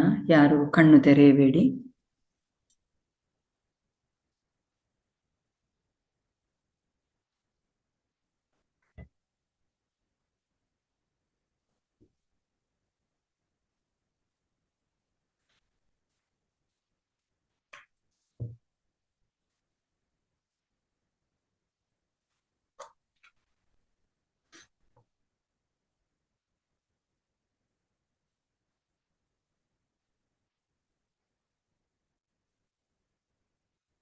ಮಾಸ್ಟರ್ಸ್, ಎಲ್ಲರೂ ಧ್ಯಾನದಿಂದ ಸಹಜ ಸ್ಥಿತಿಗೆ ಬನ್ನಿ. ಕಣ್ಣು ತೆರೆಯಬೇಡಿ. ಧ್ಯಾನದಿಂದ ದೇಹ ಎಚ್ಚರಿಕೆಗೆ ಬನ್ನಿ. ಯಾರು ಕಣ್ಣು ತೆರೆಯಬೇಡಿ. 1 2 3 4 5.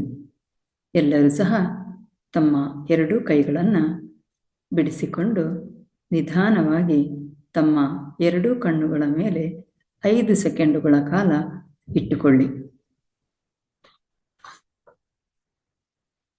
1 2 3 4 5.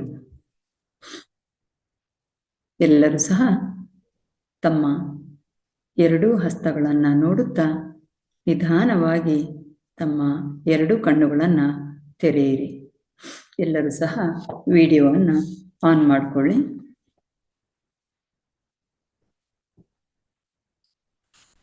ಅದ್ಭುತವಾದ ಧ್ಯಾನವನ್ನು ಮಾಡಿದ ಎಲ್ಲ ಧ್ಯಾನಸ್ಥರಿಗೆ ಧನ್ಯವಾದಗಳು. ಹಾಗೆಯೇ ಈ ಧ್ಯಾನವನ್ನು ಮಾಡಲು ಸಹಕರಿಸಿದ ಪ್ರಕೃತಿ ಮಾತೆ ಹಾಗೂ ನಮ್ಮ ಶರೀರಕ್ಕೆ ಚಪ್ಪಾಳೆಯೊಂದಿಗೆ ಧನ್ಯವಾದವನ್ನು ಹೇಳೋಣ. Thank you very much. ಇನ್ನೊಂದು ಸೂಚನೆ ಏನು ಅಂತಂದರೆ, ನಾಳೆ ಆ್ಯಕ್ಚುಲಿ ವಿಶೇಷ ಕಾರ್ಯಕ್ರಮ. ತಾವು ಯಾರಾದರೂ ಹಾಡು ಹೇಳುವಂಥವರಿದ್ದರೆ ಅಥವಾ ಯಾವುದೇ ಕಲೆ, ಫ್ಲೂಟ್ ಮಾಡುವವರು ಫ್ಲೂಟ್ ಮಾಡಬಹುದು, ಹಾಡು ಹೇಳುವವರು ಹಾಡು ಹೇಳ್ಬೋದು, ಭಜನೆ ಮಾಡುವವರು ಭಜನೆ ಮಾಡ್ಬೋದು. ಆದರೆ ಕೇವಲ 3 ನಿಮಿಷಕ್ಕೆ ಸೀಮಿತವಾಗಿರೋಣ. ಅಂದರೆ ಹೆಚ್ಚು ಜನರಿಗೆ ಅವಕಾಶವನ್ನು ಕೊಡೋಣ. ತಮ್ಮಲ್ಲಿರುವ ಕಲೆಯನ್ನು ನಾಳೆ ಪ್ರದರ್ಶನ ಮಾಡಲು ಅವಕಾಶ ಇದೆ. ನಾಳೆ ಹೆಚ್ಚಿನ ಅಂಶ ನಮ್ಮ ಗುರುಗಳು ಸಹ ನಮ್ಮ ಈ ವೇದಿಕೆಯಲ್ಲಿರ್ತಾರೆ. ಆದ ಕಾರಣ ಎಲ್ಲರೂ ಸಹ ಈ ಒಂದು ವಿಶೇಷ ಕಾರ್ಯಕ್ರಮದಲ್ಲಿ ಭಾಗವಹಿಸಬೇಕು ಅಂತ ಕೇಳ್ಕೊಳ್ತೇನೆ. ಯಶೋಧ ಮೇಡಮ್, ಎಲ್ರಿಗೊಂದು ಧನ್ಯವಾದ ಹೇಳ್ತೀರಾ ಮೇಡಮ್? ಇದುವರೆಗೂ ಅದ್ಭುತವಾದ ಧ್ಯಾನವನ್ನು ಹೇಳಿಕೊಟ್ಟಂತ ರೇವತಿ ಮೇಡಮ್ಗೆ ನನ್ನ ಆತ್ಮಪೂರ್ವಕ ಪ್ರಣಾಮಗಳು. ಎಲ್ಲಾ ಮಾಸ್ಟರ್ ಕೂಡ ಇದುವರೆಗೂ ಧ್ಯಾನ ಮಾಡಿರುವಂತಹ ಎಲ್ಲಾ ಮಾಸ್ಟರ್ಗೂ ಕೂಡ ಆತ್ಮಪೂರ್ವಕ ಪ್ರಣಾಮಗಳು. Thank you, thank you, thank you. Shankar sir hand raise ಮಾಡಿದ್ದಾರೆ ಅನ್ಸುತ್ತೆ ಯಶೋಧ ಮ್ಯಾಮ್. ಅವ್ರಿಗೆ ಏನಾದ್ರು ಡೌಟ್ ಇದೆಯಾ? ಶಂಕರ್ ಸರ್ ಹ್ಯಾಂಡ್ ರೈಸ್ ಅಲ್ಲಿ ಇದ್ದಾರೆ. ಅನ್ಮ್ಯೂಟ್ ಮಾಡ್ಕೊಳ್ಳಿ ಸರ್. ಮೇಡಮ್ ಇದ್ರದ್ದು ವಿಡಿಯೋ ಸಿಗತ್ತಾ? ಹಾ ಸರ್, ಎಸ್ ಸರ್. ನಾಳೆ ನಿಮಗೆ ವಿಡಿಯೋ ಸಿಗುತ್ತೆ. ಈ ವೇದಿಕೆಯಲ್ಲಿ ಯಾವ್ದೆಲ್ಲ ಕಾರ್ಯಕ್ರಮ ಆಗಿದೆ ಇದೆಲ್ಲೋ ವಿಡಿಯೋ ಸಿಗುತ್ತೆ.